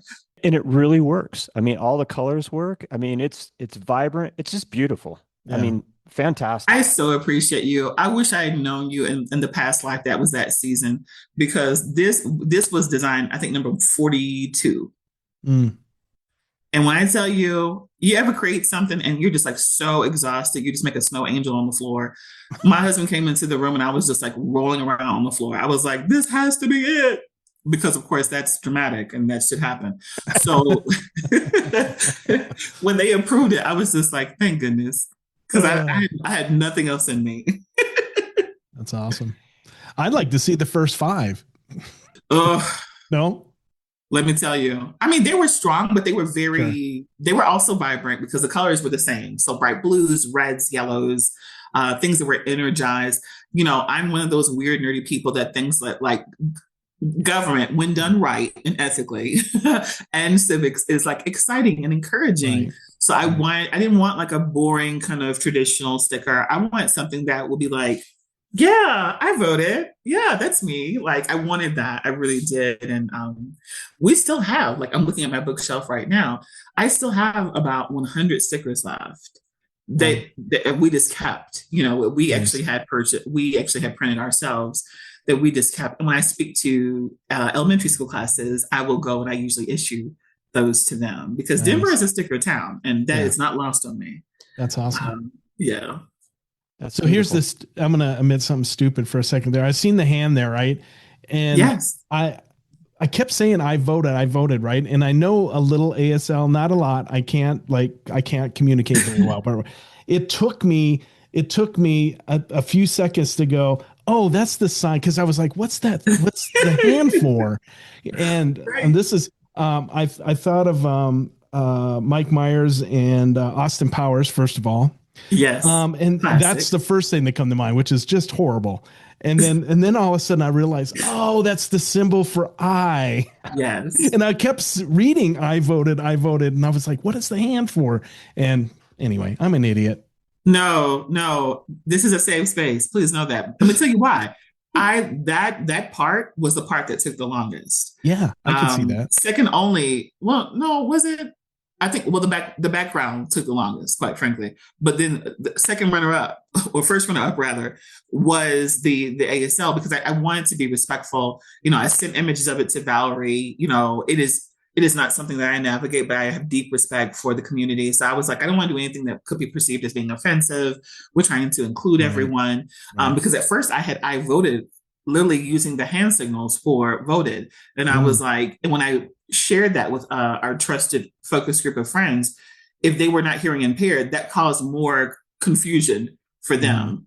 So I was like, this is about us coming together, though. This is about us honoring everything that we're navigating together and being celebratory in that. So that's what we came up with, like just using that aspect of ASL and then actually having voted spelled out. So it just came together. And when I tell you, I literally had nothing left at the time. I think I may have had, did I have hair? I think I may have had hair then. But shortly thereafter, I embraced the buzz cut. It was a lot. It was a lot, trust me. But I'm grateful I did it, and I'm grateful for the experience to have done it. And then they paid for the rights for it for 3 years. Oh wow! So it only expired last year. Nice. Wow. It's a great piece. I love it. It really is. And thank you. And this is a guy that comes always from the perspective of like less is more and very clean design. But you accomplished by putting all this stuff in it. And I look at it and I go, this is really well done. Like all the colors, everything that you have going on, you know, the Denver votes even on top of it. I mean, so wait, here's the funny part about that. I created that version of the sticker without the Denver votes, because in my mind, we're in Denver, we get it. It's I voted sticker. I was like, that after everything I crammed into that sticker, for me as an artist, cape blazing in the wind, the Denver votes thing was too much. I argued with the.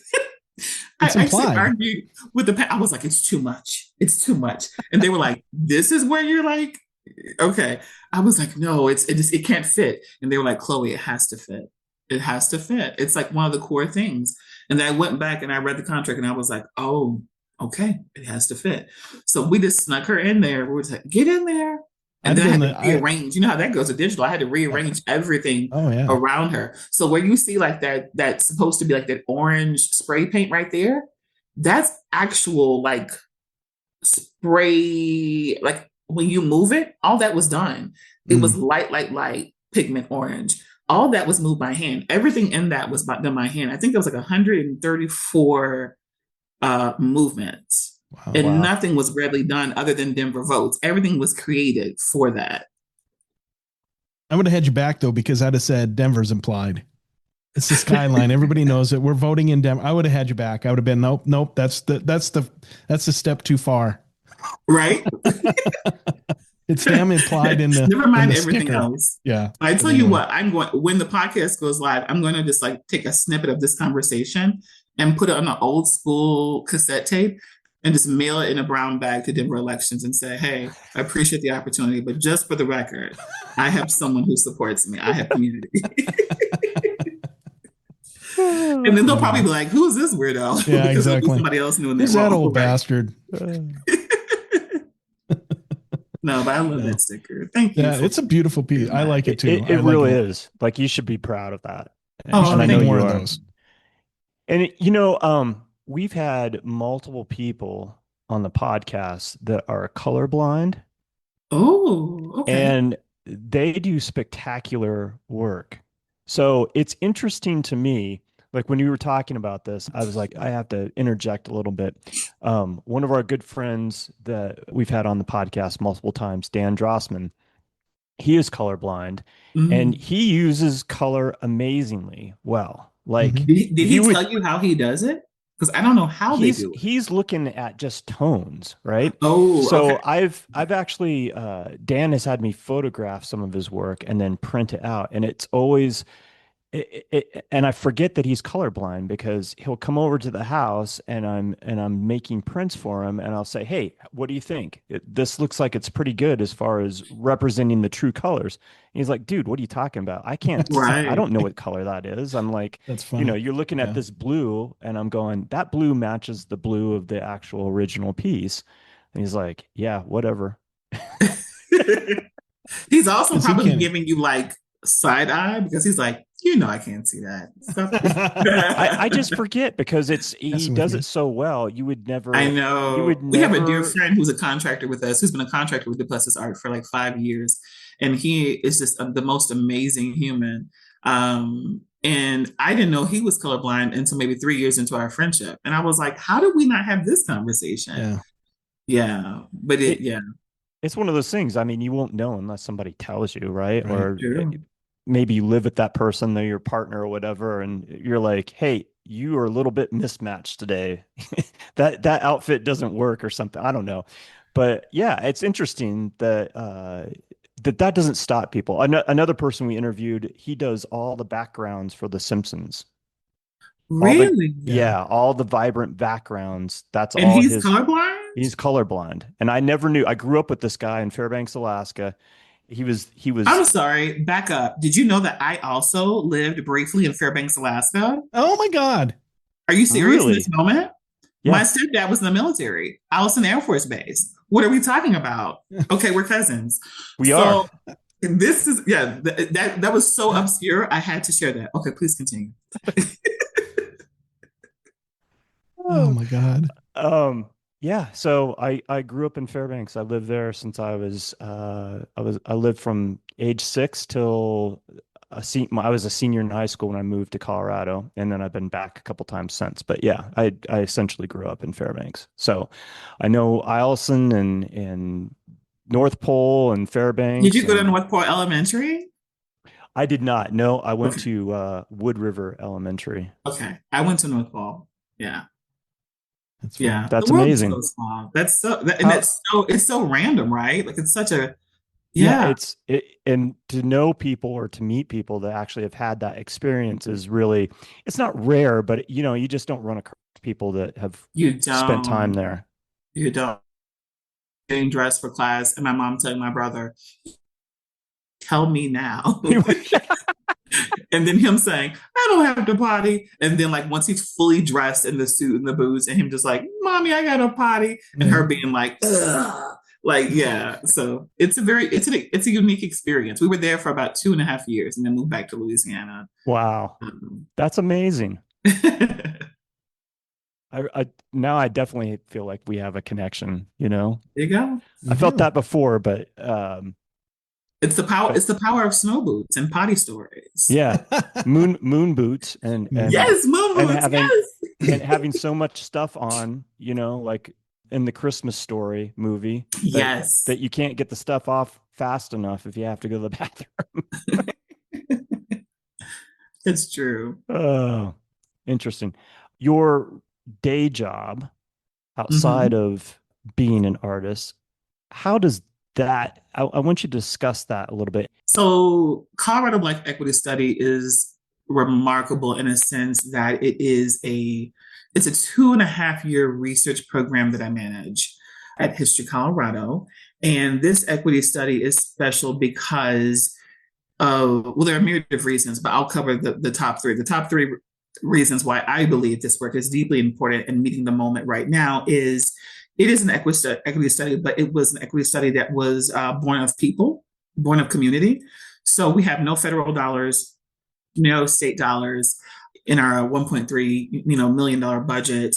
All of that money raised was raised by individuals and organizations of all experiences that believe that Black history is important and believe that this is a part of our shared history.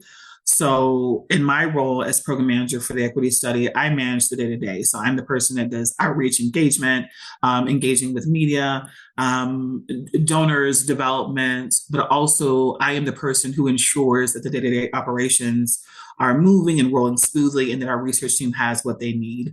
So if they come to me and say there's a gap in this area for the research or we need to hear more people from this aspect of the community, this layer of the community, I will try to strategically connect with those individuals and capture their stories or connect them to a research resource to help them do that work. The way I came to this work is interesting because I came to this work through the art. I actually was in a season of doing traveling historical exhibits and I was doing it with a number of partners. One of my partners was History Colorado. So I did a show and a really, really special period room. I say it's special because I just love Cathay Williams and what she represents. But she was the only known female Buffalo soldier. And she has an extraordinary story. She, oddly enough, served in places that I had lived. So it felt like I was kind of following her, if that makes sense. For instance, she was born in Independence, Missouri. I hadn't been there, but she lived in Pueblo. She traveled when her plantation was set on fire and she was seized as contraband and forced to try and travel with Sherman. She was, served as a nurse and a cook for against her will, but did the thing, for a number of years and then came back. And while she was actually serving, she was stationed in New Orleans. She was also stationed in Shreveport, which is even more obscure, right? At the Red River for that battle. She was there. And I grew up like literally 10 minutes from that river. So I felt, this kind of kinship to her. And the weird thing is that I was actually doing extensive research on her story, crafting this beautiful piece of fiber art in this installation to honor her when I ran to a colleague of mine, Dexter Nelson, who was then the first curator for Black history at History Colorado. He now works at the Blair as a curator and a manager at the Blair Library, another historic space in Denver history around information and history. He actually saw me and he goes, "You're serving in Trinidad right now." I said, "Yeah, I'm down there for a residency. I've been there for about 10 months. And he said, "Are you following Cathay?" And I was like, "What do you mean?" He was like, Cathay died down there. Like, that's her last known place of existence. It was Pueblo. He said, "Nope, she lived." And sure enough, we pulled the information. The place that I was living, where we were living, Cathay had actually lived 5 blocks away. Wow. So I was like, what? And it just felt like this beautiful calling to honor this amazing human who I didn't even know about as a historian until I moved to Colorado. A lot of people are not aware of the contributions of Buffalo soldiers. And I just thought about all the things that she had to navigate and the choices she had to make because, she was in the military for a number of years and hid the fact that she was a woman until literally like a few years in, they go in and they do, because clearly they were not doing in-depth physicals in this season. Let me just say that for the record. But so I was actually doing a show to honor her life, and it was traveling. And I met Eric Carpio, who is the director and manager for Fort Garland Museum. And he is just the kindest, most intentional human when it comes to history and culture and the arts. And me, Sean, and Zoe, we came on down and met him. He dedicated time to speak with us. And we were able to really have a meaningful conversation about the show, what we wanted to do. And once we were on his radar, he encouraged me to come and meet with Susan Fries, who's the director of the Center for Colorado Women's History. And we hit it off and started brainstorming for 12 tablecloths. So I thought I was coming to shop the Cathay show until at the very end of a talk, Susan goes, "Oh my goodness, are you working on something new?" And you never tell an artist that you're holding space for them to tell them about something new. So I literally did this with my hands, motioned to the sky. And I was like, let me tell you about this show called 12 Tablecloths. So she loved it. Her team was amazing, is amazing. And we developed that show, and that show went on to tour. During that time, I had no idea this was going on. There was this really beautiful grassroots effort building for Senate Bill 53, which would require the state to actually conduct a historical research study. So these things are happening simultaneously. It wasn't until a colleague of mine sends me the application, the job description rather, for the program manager position. And I was just like, oh, that's not for me. I haven't been in the matrix for years. I'm good. I'll share it with other people. It would be really hard for me to work for other people. I just have a measure of freedom that I really, really enjoy as a creative artist, but I will share it with my community. So I shared it with people in community, and then it made its way back to me. 3 different people I did an email sent to me and said, I think this would be great for you to do. I know you don't work for other people in this season, but like this feels worthy. So I told my husband, I'll apply and we'll see what happens. Hadn't applied for a job in almost over 10 years. Applied and they interviewed me. So then I told my husband, well, I'm going to interview because that's the respectful thing to do. They seem to be lovely people. And, if we'll see how it goes. So I leave the interview. And then I said, well, if they call me back, I'll do that. We'll just see how this goes. They called me back. And then I said, well, I guess we're here. If they, offer me the position, I guess I'll accept because it's meant to be. And they offered me the position. Mm. And my husband was laughing the whole time because it was just like, you were just trying to find a way out of that thing every step of the way. But I think I also had a very intentional fear about going back to the workplace because I am someone who is like all or nothing. And when I'm really committed, I'm really committed. And I remember working like those 80-hour weeks for other people and doing all those things. And I was able to build some really special things in different seasons of life. But I think I just really enjoyed working for myself. I really, really did. And I'm looking forward to it too, because the study actually is, I think for me, one of the selling points was it was historical, it was really powerful and beautiful and essential, but also it was short term. So, we wrap up in March of next year and turn the report over to the commission. So I have already begun kind of this flow back to my practice, and that feels really encouraging. So the work that I'm doing around Black history with the study to honor and observe Black history feels very similar to the work I was doing, and will continue to do with Duplessis art. So it's not that the two are so far apart that it will be hard to do. It just requires a lot of planning and an amazing support system. What have you learned through participating in this? Has it informed your art in any way, shape, or form? So it's a harm study, essentially, because when people were putting up programs, elected officials would come and say, I'm trying to put forth a program that will support Black family, Black community, small businesses. And people would say, is there even really a need for that? Is there a need for that thing? That discrimination surely doesn't exist in Colorado. And I was just like, what? Okay. So a lot of elected officials who were supportive of this effort were saying, we're trying to put these programs up and support these policies. But the thing is, people say, if you can't accurately present the harm, then you can't actually make the case for repair. So that's kind of how all of this conversation started.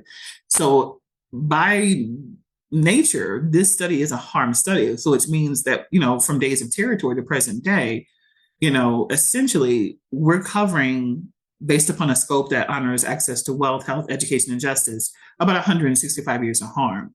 So there's a lot that we've had to cover in a very short time period. I think in an ideal world, the study should probably have been 5 years, because it's just due to the magnitude of what we found. So my stories honor lesser known aspects of Black history and shared culture. They're not always harmful. They're usually kind of more obscure or interesting or encouraging. So some of the things that I've found have been jarring, like literally jarring. And I feel propelled by that. I feel inspired by that. I don't necessarily feel propelled or inspired to bring that into my own work, just because in this season, I am very aware that my creative practice is a part of my wellness practice. So for me, it's a departure from those things. That may change after this is over, because there's so many stories that are worthy that have come to light over the past year and a half. But I view my practice as kind of this really beautiful kind of departure from my day job, because it can be so heavy. Also, too, the optimist in me had no idea, when I accepted this role, over 2 years ago, that we kind of be in this place as a country.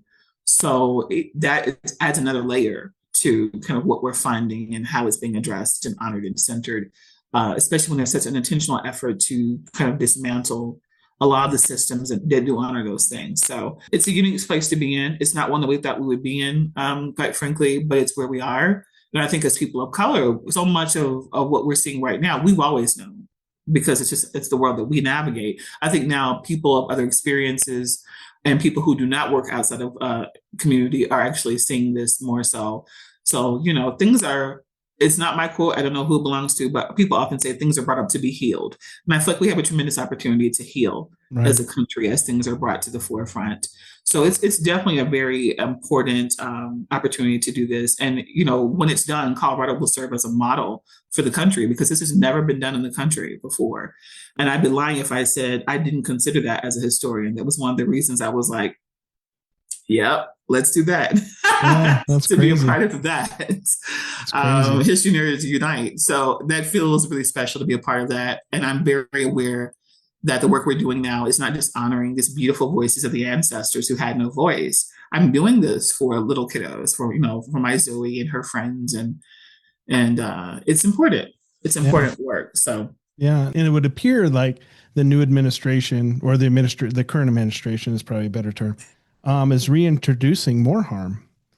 And it would appear so. Yeah, it would appear. Yeah, and I respect everyone's right to have their own views. I get off the bus and pull the cord when it creates harm. Right. That's when I get off. I'm just like, I'm good. Yeah. I'm good. And I think because of my temperament and what I've navigated, I am not in the business of matching. And I tell my research team all the time, we're not in the business of matching resistance or matching harm. Right. We are in the business of being truth tellers, fact checking, making sure everything that we present is honorable, because we are carrying the stories of these beautiful elders.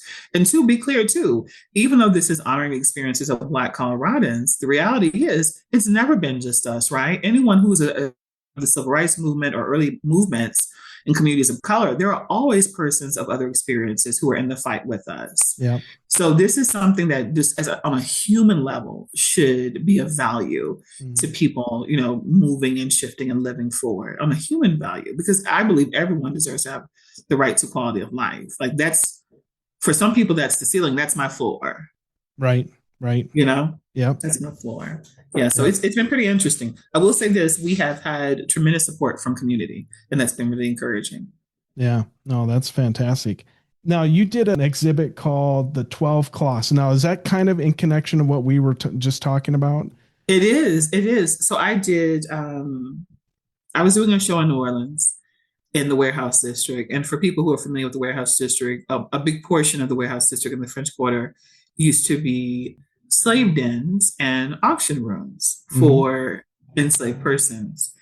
And I did a show in partnership with the boutique hotel down there. That was a part of my business model. It was really cool because there are a number of boutique hotels across the country who have art galleries built into their hotels. And for me, as someone who loves to travel and travel with family, it's the best of both worlds. You get an amazing hotel room and experience. You get to meet the staff and vibe with them. And then you create this show for the people in that neighborhood, that city. Because I have such a deep love connection to New Orleans, and we have family there, it felt kind of like this really beautiful homecoming of sorts. So we went and did a show, and while we were there, we made a point to do a research trip to the Whitney Plantation. And the Whitney Plantation outside of Louisiana, New Orleans, Louisiana, is known the world over for being the only plantation museum that accurately portrays kind of the existence of enslavement, what it would have been like to live as an enslaved person on a plantation. Also, it was a working plantation until the early 1970s, which is a whole nother conversation. Wow. And just wild. But, it's led and stewarded by very beautiful people who understand how important this is. And, this is how big and small South Louisiana is. A number of the people who grew up in the community outside of the museum I went to college with. So for all the reasons, I wanted to go and do this research trip. And when I was there, we went into the kitchen area, which would have been a house outside of the main house in the heat. And they had this huge hearth and they had cookware and all these things from a bygone era. And it was so incredibly hot. I just still remember just like patting my forehead and just thinking, I do not miss this humidity.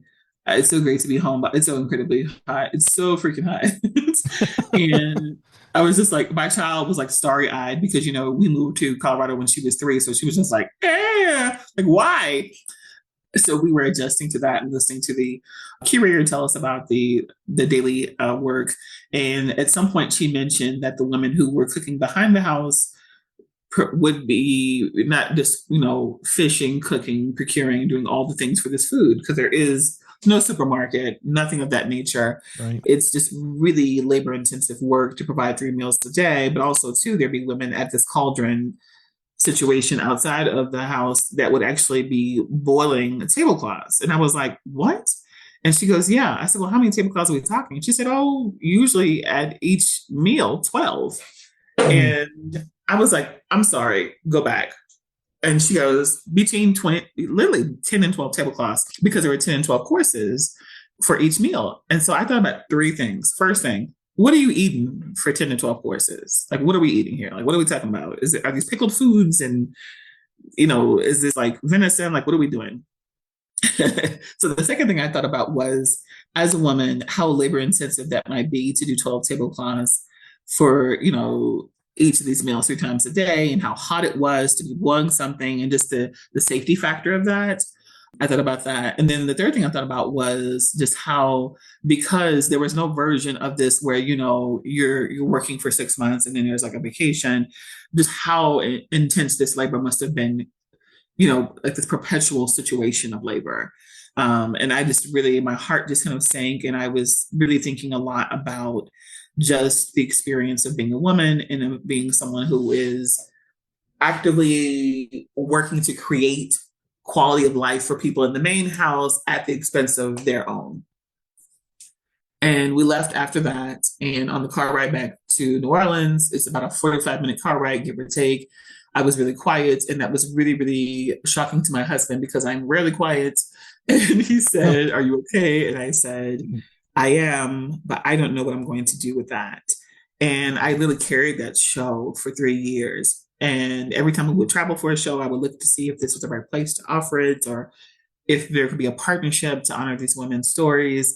And just nothing came to me for 3 years. And keep in mind, the whole time I'm still doing other shows, doing talks, speaking, consulting, but always searching for a home. And it wasn't until I came to the Center for Colorado Women's History, talking about Cathay. What I didn't know was they had been having a lot of intentional conversations, because that was a house museum connected to the Evans family, of kind of reimagining that house museum to be a more fully nuanced museum to honor the aspect, the spectrum of womanhood.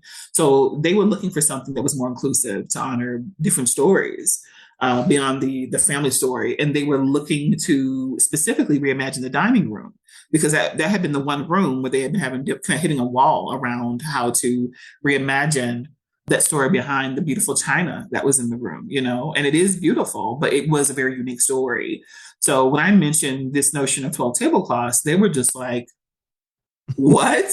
It just really came together in a really organic, beautiful way. I think there's nothing more encouraging and inspirational than seeing a group of amazing females talk about cups and plates and history and tablecloths as tools of emancipation.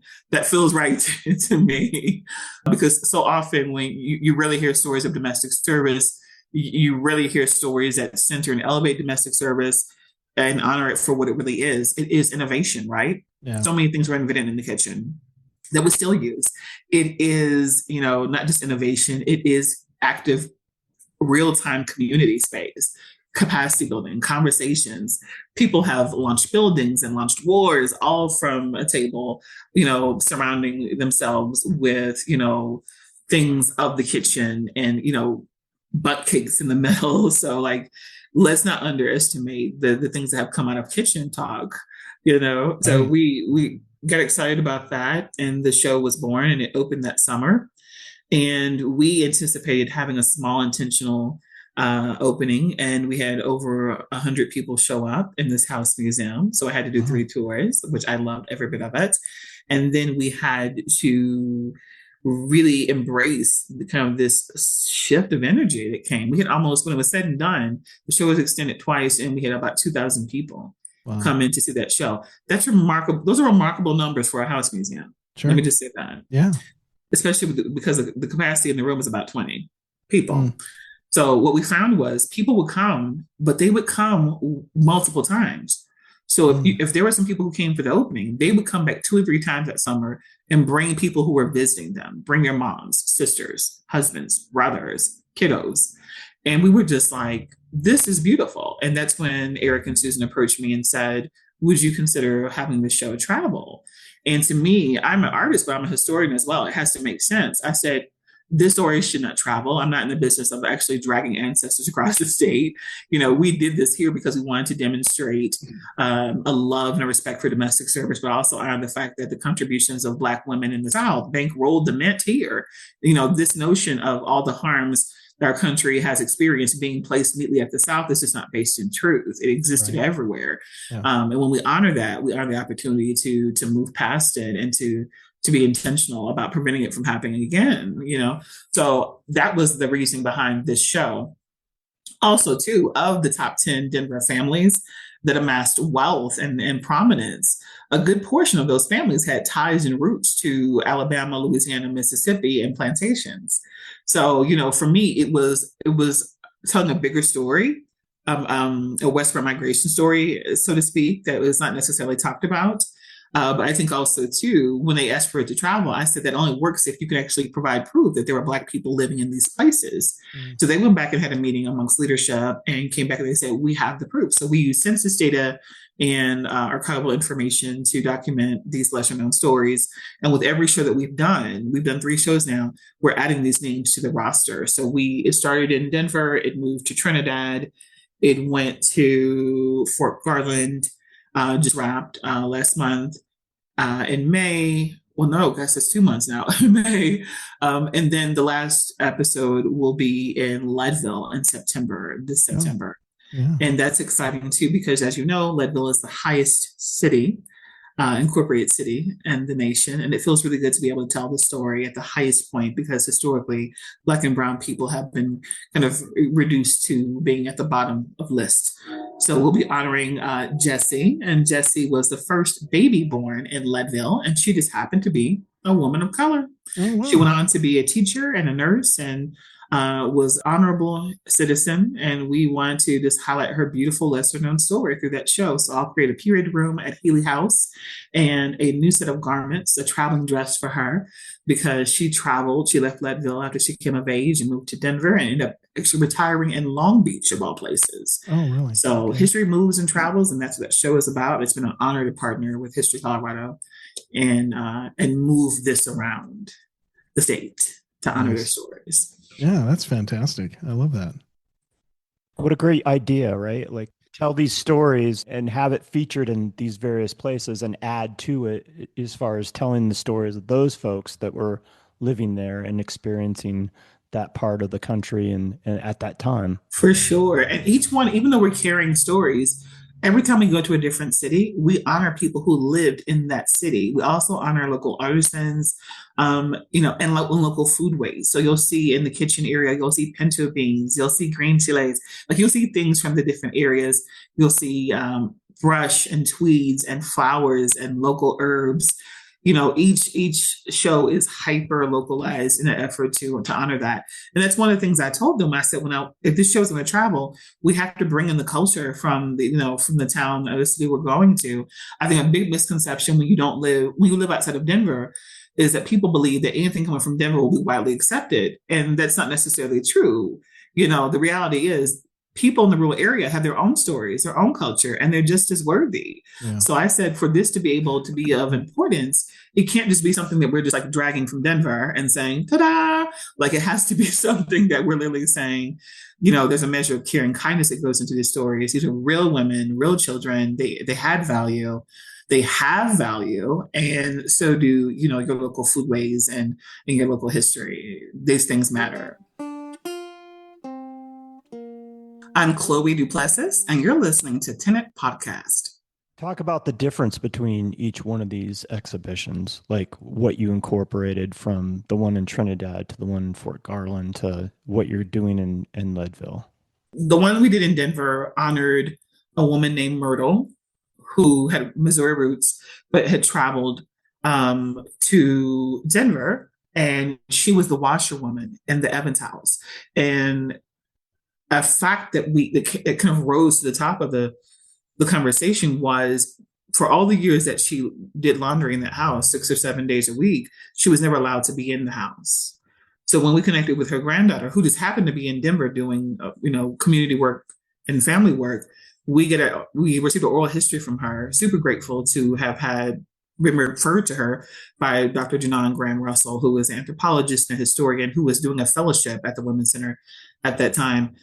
She referred us and we captured her story. And she said, yeah, I would come with my grandmother as a child, but I was never allowed to come beyond this point. So when we invited her back for the opening and she was able to stand in the room, we presented her with a series of beautiful handmade plates created by a dear friend of mine, Kitty McWeeny out of Asheville, who created these plates from the clay and the earth in Charleston. All these slave boards, all that was represented in that first show. We had stuff from Virginia and the coast and New Orleans. So it was more a commentary on kind of this migration from the South and how it kind of bankrolled the labor of enslaved persons bankrolled the country. And also honoring Miss Myrtle. So we gifted her granddaughter these dishes. And I told her, we couldn't have given these to your grandmother in the season of life that she had here in this realm, but we now present them to you. And oh my gosh, like turn on the water. Everyone was crying in that moment. So that show was a very unique show. And she confessed after that she had never been in the house before herself. So that was really powerful. And then when the show moved to Trinidad, as someone who lived in Trinidad for almost a year, I have deep respect for the rich cultural layers in Trinidad. And it was more focused on the boom or bust energy, right? Because Trinidad has been in many things and many seasons. But one thing that we know for sure is it has this uncanny ability to reinvent itself time and time again. So we wanted to represent that in the show and talk about how it could have been easy for these women to actually carve out a new season of life in Trinidad because there was so much traffic. Santa Fe Trail, people are coming and going and moving. So, we kind of try to capture that energy in the show. Additionally, we had one of the women who we honored who was in the census data listed as Black and then listed later on as white. So we know from that imagery and that wording that she was passing. And then we had to kind of unpack what were the conditions around what would have been allowed for her to pass in this time of day and age. Well, if people are always coming and going into town, you can easily recreate, your story. You can easily reimagine your story. So we kind of tackle colorism and passing in the Trinidad show, along with honoring local customs and foodways around the table setting and the altar that we created using furniture at the Trinidad History Museum. And then when it moved to Fort Garland, it's a very unique story because we honor, a woman who served her and her little daughter military families. And you never really hear about enslaved persons serving military families at forts. Now, granted, slavery was not legal at this time, but this was still happening. So, it was a very interesting opportunity it was an opportunity to present an interesting story, so to speak. And, of course, Fort Garland is named for Mr. Garland, who was in the military, a highly decorated public servant and military man. He also owned several enslaved persons during his lifetime in Virginia. Also unlegal, but we were able to find the actual payment vouchers that he received for the enslaved woman that he owned.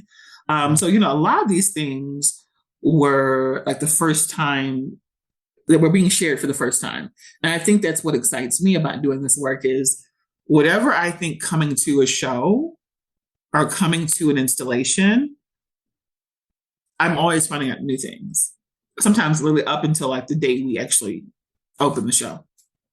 So that's always exciting. And the one that we'll do for our last episode, which is the one in Leadville, it's going to honor the rich cultural history of mining and also different careers that were prominent in that time. Jesse's father was a formerly enslaved person, but he was also a barber and very proud of his profession. And he's listed in historical documents as being a very popular barber and providing a strong experience for his customers and clients. And he seemed to be a really joyful, encouraging man, inspired by circumstances and his origins. So it just really feels like an opportunity, to highlight that a lesser known story and also highlight, his wife, what it felt like to kind of lead a family in that season, to birth these 3 daughters, to make sure they were safe and well and whole. And then, just kind of how people responded to Jessie being the first baby being born and how they truly did celebrate her and gave her like little bars of silver. And, it's just a really unique story that is joyful. And I think you often don't see joyful stories in history connected to communities of color, unfortunately, but they exist. So that's how we're wrapping up this series. And that's a little bit about how each of those is different in their own way. Yeah. Wow. That's intense. I mean, that's a lot because you're not just taking a story and moving it to a different town. You're actually incorporating a new story in each location. Yeah. And that's intense. It's true. So I hesitate to say when people say, what is it? And I say, I do these traveling stories. I hesitate to say that too, because typically when you think of a traveling exhibit or exhibition, you think, oh, it's the same thing. It's just going to different locations, which would have been a lot easier, truthfully. Right. Now that I look back on it, I'm looking at the version of me that was just like, no, they should be different and unique. And I'm just like, come on, lady. But like, I'm glad we did it this way. It had to make sense. And, when it's all said and done, we will have honored almost 20 women. Wow. That's awesome. 20 women who were enslaved or formerly enslaved that served in Colorado, and their stories have value. That's fantastic. Love it. Yeah. I've read where you talk about burlap being your soul fabric. Yes. Talk a little bit about that, because all these exhibitions have burlap involved in some way, shape, or form. It's my chosen fabric because a lot of enslaved people had to wear burlap. There was nobody was going to Cintas for their uniforms. So essentially, they were wearing what was readily available. And when you touch burlap, if you've ever touched it, you know that there's no version of dealing with burlap where you're just like, oh, it's all of a sudden it's cottony smooth. No, burlap is very tough and raw and rigid. It's this constant reminder that you're wearing something that is abrasive. And I think there's an irony and also a weird kind of energy around enslaved persons being in those horrible conditions, sometimes, standing in squalor, water, rats, mice moving through, depending on the crop, sugar crop, rice crop, these things, all the things required to produce these crops, right? They were like cash crops for America. I think about that, and I think about that combined with the heat and with their experience and having that burlap, like never being able to kind of shift your energy to a place of like comfort or peace. So when I was choosing a fabric, when I started doing period rooms about 2 years ago, I knew that I wanted to shift into fiber because I was beginning to lose more vision and I wanted to be able to still create at the same level. So I started kind of working with different types of material and went through a slew of them. And the thing that really worked well was burlap. And when I took into consideration the historical context of burlap, it just made sense. Also, too, I will have typically for each garment a composite of 3 different sketches that are historically rooted. But what I end up with is never the thing that I sketch. I promise you. We're like 30 dresses in. It's never the same thing. So there's a portion of the practice that requires surrender, because the fabric will tell you, if you have really researched your subject matter and you are really, really focused on it, there's a part of it that will tell you how it needs to be pulled or woven. And I create space for that, because I know that I'm channeling all of this. This has nothing to do with me. So that is kind of how I go about choosing the materials. So I use burlap and twine. The twine for me represents our beautiful Native brothers and sisters as the foundation. The burlap represents the resilience of Black people. I have a hard time wrapping my head around like working in burlap. Like, yeah, nobody thinks about torturous. that. Yeah, Torturous. that would be, like you said, Wes, torturous. Like, Yeah. it's so abrasive. I mean, So- I lived in South Carolina. Like, I lived in Beaufort, and I've been to a couple of plantations, but they never talked about that. And I know the heat in the South and the humidity. And then, Can you imagine? I can't even No. imagine. no,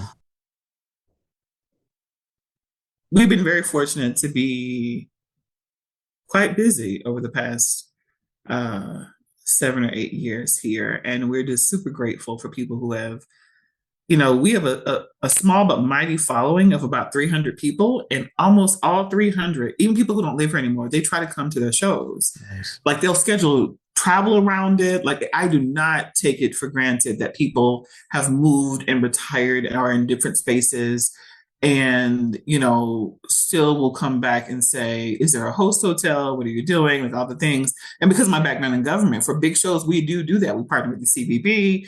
We make a weekend of it. We're doing a show in New Orleans next year in October that will be officially announced hopefully next month. And it's going to be a whole weekend, right? Because, like, why not, right? And we have people from here who are just like, let me know, I'm coming. We're coming for all the things. So we try to create experiences around the openings, and people are looking for that, right? So they're looking for, everyone is welcome at our shows. Everyone is honored at our shows. It feels like a family situation without the weirdness, and the random comments, that we also navigate during holiday. I know I'm not the only one that gets that, but like, it feels much like family. And because our daughter has been a part of our shows, it's just, me and my husband own the business, and we have 4 amazing contractors that tap in when we do these shows, and they're beautiful humans who have their own businesses. So that feels really special.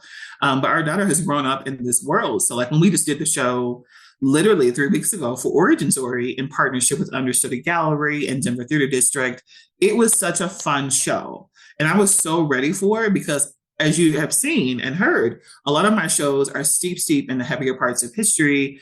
And there's a level of sincerity and decorum that requires that. It deserves that. But also, we want to have like a really fun show. And Understudy is an experimental gallery. So when Annie, who is their curator, amazing human, she was just like, you can do as outlandish as you want to. This is Understudy. And I was like, oh, yes. So we pitched her a show for kind of this really Afrofuturistic reimagining of the Statue of Liberty, because a lot of people were taught, I was too, about the Statue of Liberty being, a beautiful part of the immigrant story. Did you all hear that? Was that like your experience? Yeah. So did you know that the original quote unquote origin story for the Statue of Liberty had nothing to do with that? Right. Yeah. So when I heard this, I was reading a news article like in 2019. I was just like, oh my goodness, this is so beautiful. This would make such an interesting show. And as someone who is barefoot, 6'1", and I've been this height since I was 14, I was always that tall, awkward kid. So I would look to, believe it or not, my strength from the women in my family, but also these really cool historical experiences of women in history, like in culture. And so I was low-key obsessed with the Statue of Liberty as a young person and thought I knew everything about her. So imagine my surprise when I hear that what I learned, this beautiful immigrant story is not the first story. No less worthy, no less important, no less, pertinent and beautiful, especially now. She was that symbol for millions of people, but a lot of people did not know that she was created around the time that the Civil War was coming to an end. And she was created to celebrate emancipation and abolition. And that was the original intention for the Statue of Liberty. And that where she has the tablet now, that was actually broken chains, and it got me to thinking about all the ways in which as artists we're called to do a thing, and depending on who's funding the thing, the narrative changes, right? That happens to us as humans in general. You may have support in a season from someone who doesn't necessarily honor your personal truth, so you make an adjustment. It could be a wife, a spouse, a boss. We make these adjustments and we have these agreements sometimes, unbeknownst to ourselves. We have these agreements along the way, and I thought about that. And I also thought about how many people did not know that these were the conditions for the original story. Additionally, the people who could have actually funded the Statue of Liberty in that season were actually largely receiving their wealth from enslavement. So, of course, they're not going to be like, yes, bring us a big bold statue with broken chains in the harbor. That's exactly what we want. So it was a bit tough for a while. And there was a whole campaign. We went back and forth for years around this. But I think what was interesting is that the artist always has the last laugh, if you're lucky. And for those who visit the Statue of Liberty, they know that there are actually chains at the foot. So that made its way through. Yeah, he was a big abolitionist. That. The artist was a big abolitionist at the time. So yes, Le Bourget and Bartholdi. They were all consumed with thoughts of democracy and emancipation, and they were very intentional and very passionate about their work and how things were to be received. And they were just like, early America is on to something. They got rid of this enslavement situation. This is great. They're probably churning in the graves now, but this was a whole thing back then. And I just thought it was really cool to be able to honor that. And in the show, when I give the tour too, I also tell people, because we had the opening and I gave a tour then, I also do guided tours upon request until the 19th of July, which is when the show wraps here in Denver. But I tell people it's so okay for us to have these beautiful monuments that honor various truths, right? Why does it have to be one truth? Right. Because this was created, to honor one idea, one concept, one energy. It doesn't make it any less valuable to the millions of people who really came here to start new lives. Mm-hmm. There are versions of this that can be really mindful. And I think also too, when you surrender to that, you remove any need for resistance. We don't match any resistance in our work. That's why all of our shows are historically accurate and fact checked. I am not attempting to sway anybody for any reason. I'm saying this is what happened. We made a really cool room around it. Come have fun, listen to music, dance, do all the things, be in community with people who get it. That's the whole vibe of our shows. And I think that's why we've had such a beautiful following over the years. So when people come to the shows, they come to learn something. They come to be moved deeply by something, and they come to hopefully have belly laughs and dance. This year was super special because my mom, who is a retired business owner, playwright, and yes, jazz roots vocalist, because Black women are amazing. She came up with her guitarist, Maurice White, and my cousin, and they performed live during the show. So it was just this really celebratory energy. I think because I've been actually unearthing harm at the museum for the past year and a half, it was just an invitation to literally, the way I was pitching it was this is a great show. You'll learn more about the Statue of Liberty than you ever thought you needed to know. And also there'll be amazing food and we're going to dance in the street. And we did all of those. Nice. We did all of those.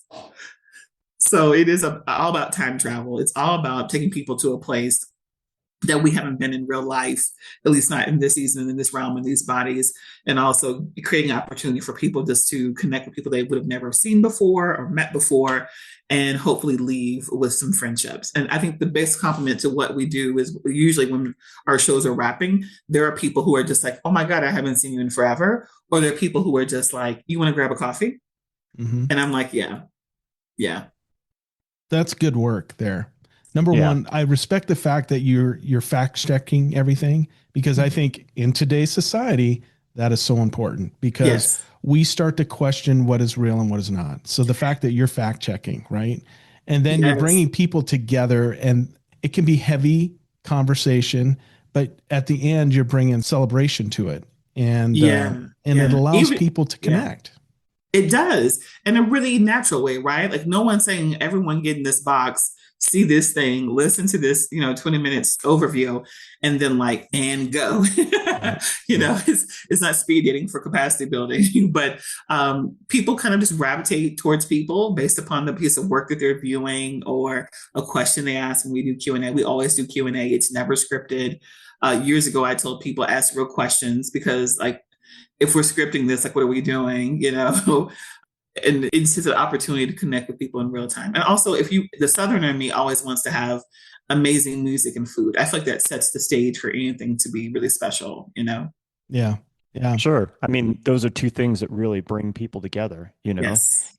As somebody that has traveled, you can go to someplace completely foreign. You don't even have to speak the language, but you sit down with a group of people around a table and share a meal, and it just doesn't even matter. The barriers are removed, Mm-hmm. the language barriers are removed. You figure out how to communicate without language, or the best that you can with language, Yeah. and before you know it, you're having this shared experience. You're laughing. You're having this great time, right? It's true. The first time I hear, whenever we wrap our Q&A and we encourage people to walk through the show, check in with me if they have any questions and just enjoy themselves. When we first started doing that a few years ago, people were a bit hesitant. Like, does she really mean that? Like, what are we talking about? And then I was just like, okay, follow our lead. And we just started doing it. Me and my husband and our team started doing it. And the more we partnered with very intentional partners who had the same kind of beliefs and value systems around everyone being worthy of celebration and honor, it just kind of took on its own thing. So now people come in comfortable shoes because they know that they're going to have a good time. And the first time I hear someone laugh every time we have an opening, I'm like, there we go. There we go. Yeah. That's what I was waiting on. Just broke the ice right there. Yeah, yeah. You share a biscuit and you share a laugh. That's some community. Yeah. And you can talk about hard subjects when you break bread with each other. It's true. And we should be able to do that no matter what. I Yeah. mean, in this environment that we're in currently, where there's so much spin and so many untruths, Yeah. what I desire is the truth. Tell me the truth. It irritates me that I learned this. It was educational, right? I watched the YouTube video because unfortunately I didn't make it to the opening, but I hope to, see the work before it closes on the 19th. It was a compelling YouTube video of you speaking about, the history of the Statue of Liberty and then talking about the work itself. I want to hear that, Yeah. we need to hear that. It really just pisses me off that, these things weren't taught to us in school, Right. Yeah. that It's true. there's a certain history that, it's been whitewashed, It's it's true. I think it, also too, it's the more that I see after all these years of working in history is I think the biggest disappointment for me is that it's very intentional. yeah. Yeah. And not just It's for one thing if it wasn't intentional, right? But it's a right, whole different thing when it is right. intentional. It's very intentional. And it's not something that, Black Americans are experiencing themselves. It's every community of color. There's so many layers to the intentionality behind suppressing stories.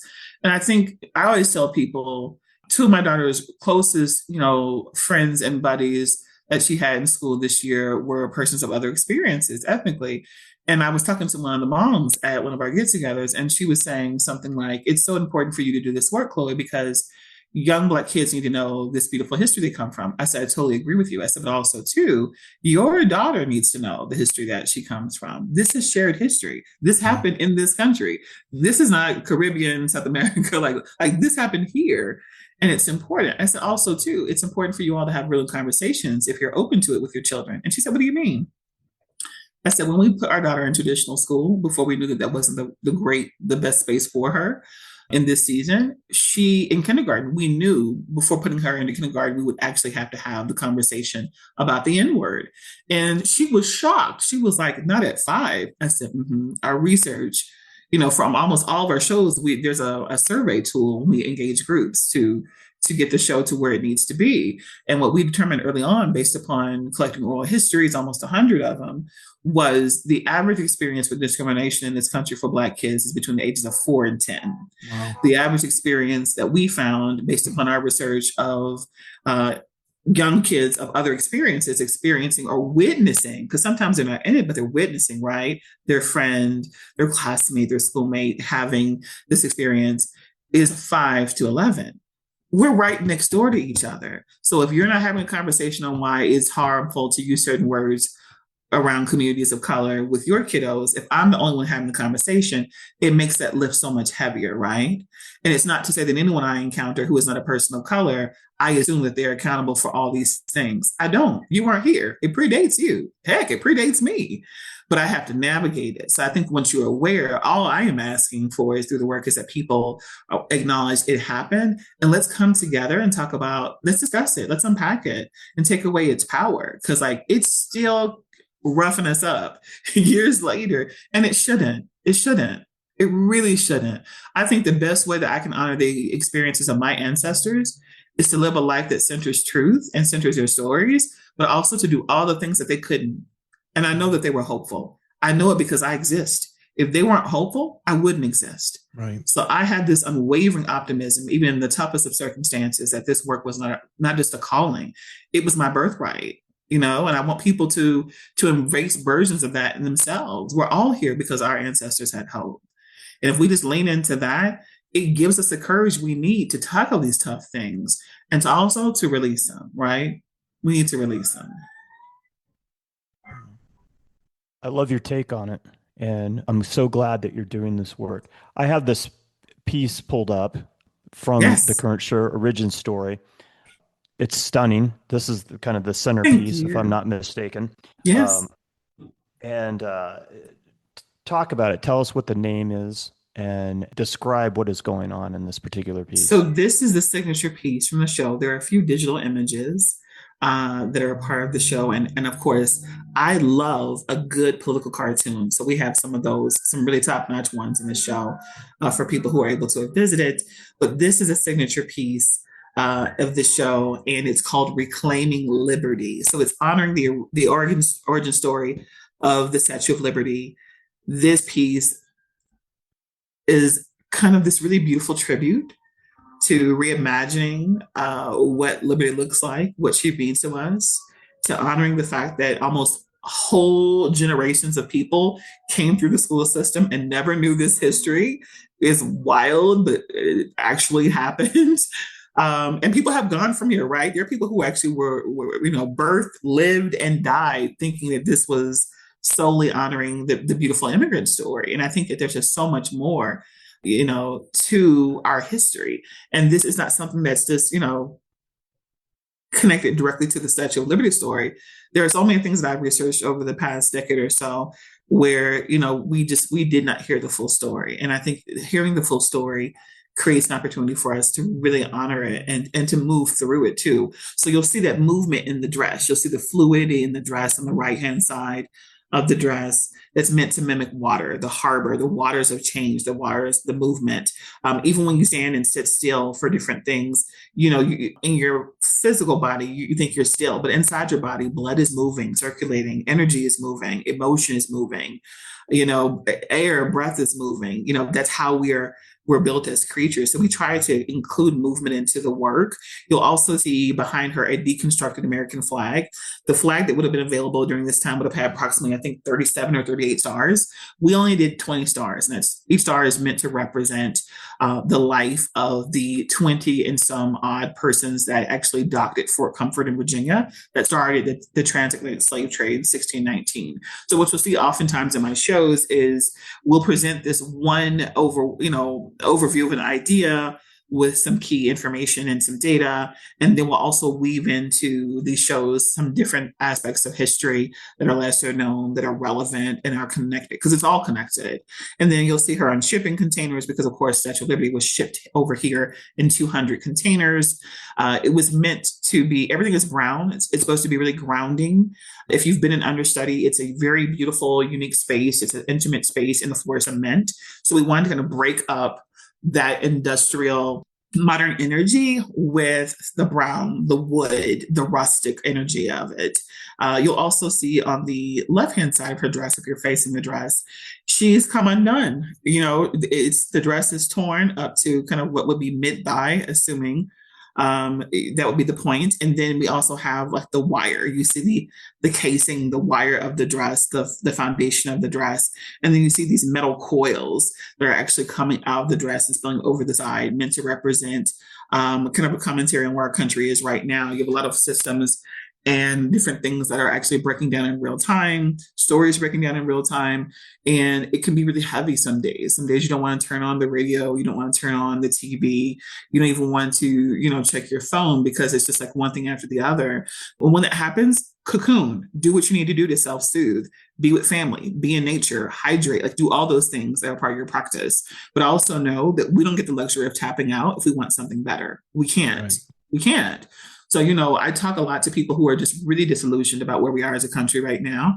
Some even grief stricken, because they really believe in these systems and believe in these people. And I'm just like, people are people, right? Like I'm quite certain that even if I don't know you, there's something that you're less than proud of in your background. That doesn't have to be your defining story. You can come out of this. But people who are choosing not to come out of this, I think also too, you're seeing two waves of people right now. People are just like, if you make a misstep or say something horrible or do something horrible or support something horrible, like honor that, acknowledge that, do what you need to do, and then move to the other side. But people who are unwilling to acknowledge the harm that is being created when families being torn apart, the harm that's being created with all these systems that took generations to build, the harm that's being created to our environment, the harm that our kids are witnessing because they have access to everything with the internet. We're all having conversations way too early, in many situations.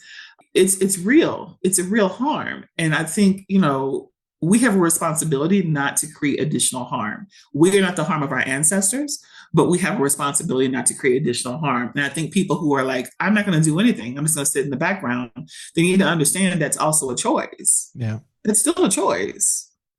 You're choosing not to do anything, and it doesn't mean that you have to move to the other side of the earth and adopt a whole new way of life. You can show up and serve humanity in your everyday life by being kind, by shutting down conversations that are harmful about different groups of people, about, articulating to your family and friends, that's not how we move. These are things that are important to us. We can do the greatest good in our own circles. And I think people forget that. And when you see what's going on in the world, it leads to instant overwhelm. But if we just acknowledge that we can do meaningful work from where we are, and that's all we've ever been called to do, then it makes it a lot easier to digest. So these dresses that I'm creating, seeming on the surface, I'm creating garments for ancestors. I'm creating these period rooms. These are safe spaces to create conversation, to hopefully empower people to show up in a kinder, more gentler way, but no less intentional around how we can move in towards, meeting the resistance in a respectful way. That's beautiful. Yeah. And I love your approach and your attitude, despite the fact that there's all this crazy nonsense that continues to be perpetrated by various elements, people, and so forth. It's true. But we've seen it though. To be fair, we haven't seen this, but Black people have seen versions of this for years. We had Jim Crow, we had all these, we've seen this, so for us, it just feels like more of the same, unfortunately. Yeah, it's really disappointing. And yeah, have you been tapped into the news cycle in the last 24 hours? No. Are you going to share something with me? Can I share something with you? You You sure can. I'm here for it. I'm ready. Okay. I'm bracing myself. So yesterday there was a display of these guys. They're called the Patriot Front. that are a white supremacist group that marched in DC yesterday. And there was a very powerful photograph that was done by, he's actually based out of Denver, as I understand. His name's Cheney Orr. It is a picture of, I don't know, I'll have to stop sharing and share this picture, but it's a picture of a young Black woman on the DC Metro surrounded by these jerks. Yeah. That's Wow. these guys that are dressed up. This is their uniform. They wear these blue shirts and these khaki pants, and, you know, they cover their faces, you know, just like all cowards do that, you know, perpetrate this kind of Wow. hate. Wow. Wow. Wow. Hmm. But I can't imagine what's going through this young woman's head as she has to, Right. you know, be surrounded by these people. But anyway, I didn't know if you had seen this or not, but it's I a pretty hadn't. I will actually tell you, other than the, deep conversation I had with my spouse about how fireworks are extremely expensive and can lead to fire, I've been disconnected. My birthday was on Friday. So Oh, happy birthday. thank Or you. belated birthday. I took a break from a lot of social media until and news until kind of this morning. Good for you. Yeah. I know, right? Sometimes we you have need to that. take it. Yeah. But this image photograph speaks volumes. Yeah. Right? Mm. It infuriates me that this is still going on. I mean, you're talking about the history of this country, the shared history, and what people of color have had to endure and telling their stories. And yet, here we are in 2026, and these things are still going on. Oh, yeah. And also keep in mind, too, one of the things I actually say in the artist talk that we actually had when we opened Origin Story a few weeks ago was I said, make no mistake that what we're discussing today, this is something that was actually revealed late 1880s, the Statue of Liberty and the stories that kind of inspired her, and this whitewashing of history and this very deliberate effort to do so, to kind of create a class system that only supports one group. The reality is everything about that conversation is tied to what we're seeing right now. And people were like, oh, how do you mean? I say, everything about what we're experiencing now as a country has everything to do with what has been allowed and what has been minimized, what has been preserved, what has been overlooked. It's this version of history we're experiencing collectively together, all of us, would not be possible if not for the past. So the only way to undo that or to remove the power of that is to speak these truths, is to come in community with people like yourselves who are like-minded, who are just like, nah, that's not what really needs to happen. And also, if I had a daughter, that'd be terrifying. Like speak truth to power. Yeah. And I think for me, as someone who lives deep, who time travels with my work, I see that picture. And because of my loss of vision, I can barely see her. She is a shadow. I see them very clearly. And it, for some reason, transports me back to all the early stories I researched, in certain parts of Colorado, but also certain parts of the South, where young girls would go walking and never return. Right. Right? Like never return. Things would happen in plain sight and never be discussed. Yeah. Like one of the things we found with the equity study was that there was a lynching that drew upwards of 2,000 or 3,000 people in Pueblo. I don't know about you heard about that. I didn't hear about that until this. Mr. Estes came here from Georgia for Gold Rush. Everyone loves Estes Park, but he came here with 5 enslaved people. And when he left, he took back 5 enslaved people. So like these things are hiding in plain sight. That is a perfect example of something hiding in plain sight, and also too, this willingness of people to cower, because if I was on that train, my first thing to do would be to get to this baby as soon as I can and stand with her or pull her out of that. So what happened along the way, based upon the stories that we've chosen? What empowers these men to disconnect from their humanity and say, this is not just a brown girl and she's worthy in that, in all that represents, but also as someone who came from a woman who likely has sisters, daughters, wives, like this is not okay. Mm-hmm. Right? Absolutely. What's problematic is when our version of history overrules good judgment. Right. That's problematic. And that's where we are. That's where we are. I was just going to say that's where we are. Yeah. We are in a problematic place in our history. And I had a very involved conversation with a gentleman about a week ago, I guess it was. He grew up in the Czech Republic. And I know you spent time in the Czech Republic. And Mhm. he's like, and he's actually selling his house here to move to Ecuador because he sees the writing on the wall. He's like, I grew up with this. I see where Yeah. this whole thing is going. And you could make the case, oh, he's just kind of being an alarmist or I whatever. don't think so. But I Yeah. don't think so either. He's like, it's already reached that. We've already passed this point where things just continue to go downhill.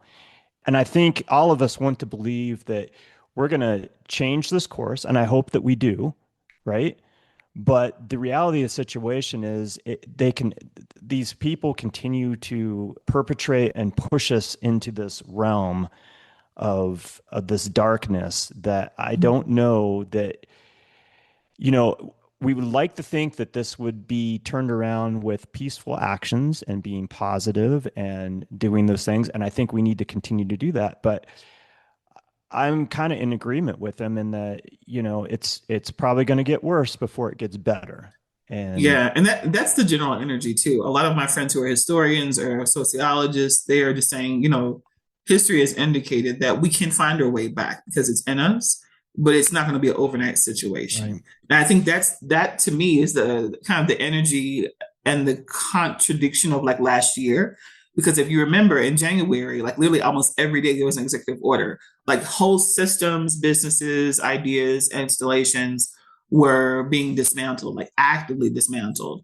And for people who have either worked in the public sector, who are stewards of history, or just everyday people who are aware, they were just like, it took a long time to get those things in place. It's going to take an even longer time to kind of rebound. So I think you're spot on by saying that, it will likely get rougher before it gets better. And I Yeah. think the only way it gets better is that we continue to talk to each other. When we stop talking to each other and go into our silos and buy into the stereotypes and this heaviness of energy, then that energy wins. That opposite energy wins.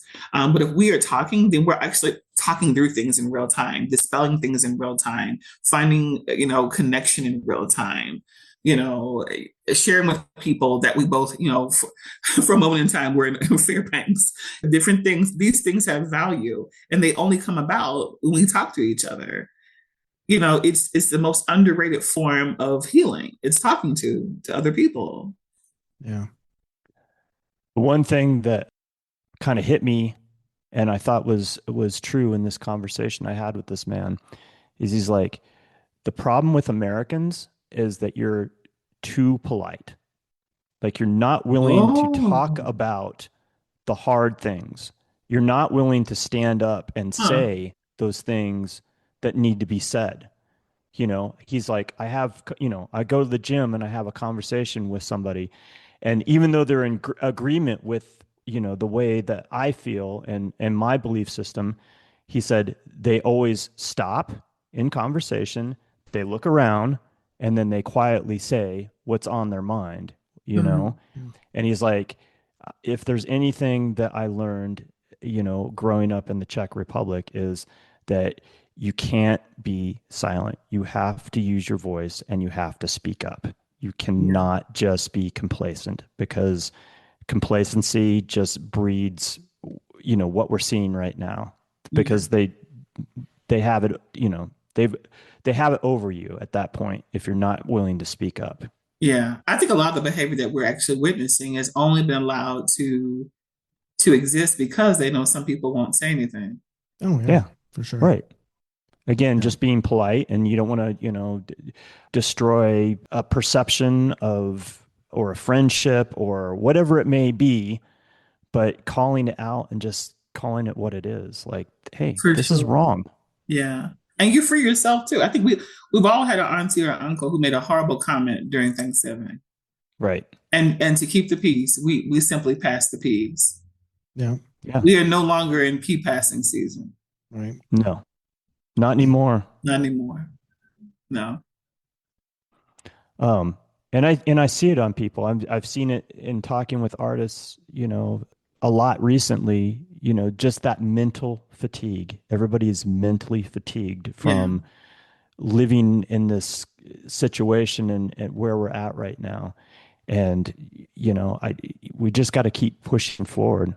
Do you have any advice to artists or to people in general? I mean, you kind of said we need to be talking, we need to have connection, we need to. I think you start in a way that feels most encouraging to you. If you're someone who is a convener of people, start convening people at your home that you trust. Around food, around music, around a movie. You don't have to have a club to say a documentary is coming out. Let's unpack this, grab some popcorn, put some stuff on the grill. Tap into. There are a lot of things that are challenging with American culture and history, but there are also a lot of things that are really beautiful and really, encouraging about our history, and the ability to convene people to not ask for permission to do it. Everyday people can just show up in that way, whether it's through a place of worship or through, your connections at a university or your alma mater. Like anywhere you have a connection is an opportunity to create space, and of course your home if you feel safe in doing so. I think for artists, part of our calling is to speak truth to power. Yeah. And I think a lot of times when people who are artists who are not necessarily have not centered their practice in that, they feel a bit sheepish in doing so. I have two friends who are um, painters, oil painters, and one does portraits, one does landscapes, beautiful work. But when they're looking for ways to actually honor and support the work, I tell them you have two choices. You can shift the topics of focus in your work and honor it in that way and do a limited series or have a very special conversation around some pieces or a piece and donate the proceeds to a cause, a worthy cause, or allow it to support your business. There are ways that you can partner with people without shifting your entire practice.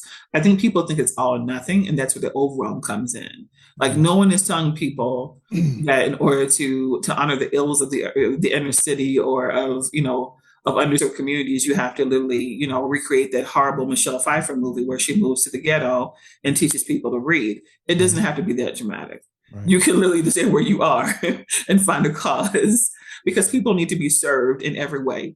And that's no hate to Michelle Pfeiffer, extraordinary actress, but that was a really bad movie. And I think a lot of people too, they look for that white savior energy. I'm going to leave everything and come do this. Well, then you're not honoring your truth, right? Serve from where you are.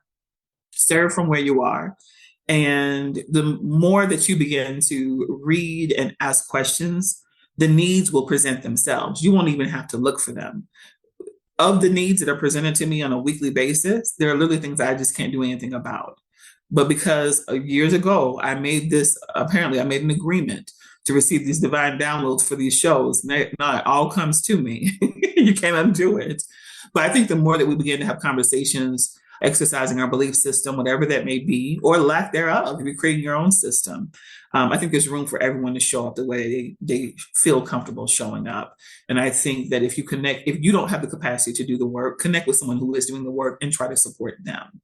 That's the easiest way to make an impact. And there are so many organizations making real life impact. And keep in mind, impact is not just fighting the good fight right now with all these shifts in government and ideology. Fighting the good fight also means helping people eat, finding homes, access to healthcare. Like there are very real needs, like Maslow's hierarchy. Like there are real needs that have to be met for people to increase their quality of life. So choose whatever resonates most with you based upon your experience or your desire to serve. Yeah. Great advice. I love that. For sure. Serve from where you are. Serve from where you are. Yeah. Fantastic. Well, on that note, I'd just like to say thank you so very much for spending time with us this afternoon, taking time away from your family, your work, whatever else you do on a Sunday. We really appreciate it. Time is the most precious thing we have. We talked about it earlier in the podcast. We say it all the time on the show. The fact that you were willing to carve out time in your day to spend it with us and talk about this work and the importance of it. I appreciate it. Yeah.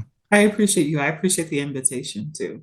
Yeah. Yeah, because we are all collectively in the space, the three of us, for the last couple of hours. This is how we serve. We're serving in our own way. So Yeah. this is it's all about community and service. And I am deeply grateful for the opportunity to share an overview of the work that we've done and hopefully the work that we will continue to do. As long as the calling is there, we'll show up. Well, continue to reach out to us. I love what you're doing. I support what you're doing, and I hope our paths will physically meet. I would love to sit down with you and just to exchange, greetings and whatever, or maybe eating good food. That's always a good thing. Hey, that's what I'm talking about. Well, look, you never know. I wrap up. My goal is to wrap up the equity study and deliver a product that me and my team are deeply proud of, and present to Colorado to honor the shared history of Colorado. It's a tremendous responsibility. I call it the beautiful responsibility. And then I'll return full time to my practice. And based upon kind of a little bit of the history you shared with me when we were on break earlier, about this extraordinary Black woman who had a gold, had a gold mine action in intention as well. I think I may potentially be in your neck of the woods over the next 2 years. So we'll see. Well, if you are, please reach out. Todd will tell you how to get a hold of me, or you can look on the website. It's all there. I would love to spend time with you, and I would love to learn more about Miss Campbell, because when you're a Black woman in 1886 and you lay a claim, I think that was the year she died. Well, when she comes in the 1870s with Custer, what a story. What a story. It's an extraordinary story. Yeah. So she died in 1886? I think she died in 1886. Yeah, that was the same year the Statue of Liberty was unveiled. That's interesting. 1888. I'm sorry. 1888. Okay. Yeah, at the age of 64. Would love to learn more about Mrs. Campbell. So thank you for sharing that tidbit. Yeah. This is how the story has come to me, by the way. You should know. So if she comes back to me over the next year, again, I will know that's the confirmation that her story wants to be told, because the ancestors, they come to me. Every show I've ever done comes to me at least 2 to 3 times. That's how I know that I'm supposed to do it. There's a recreator who's an African-American woman that tells her story. That's why it popped in my head. Huh.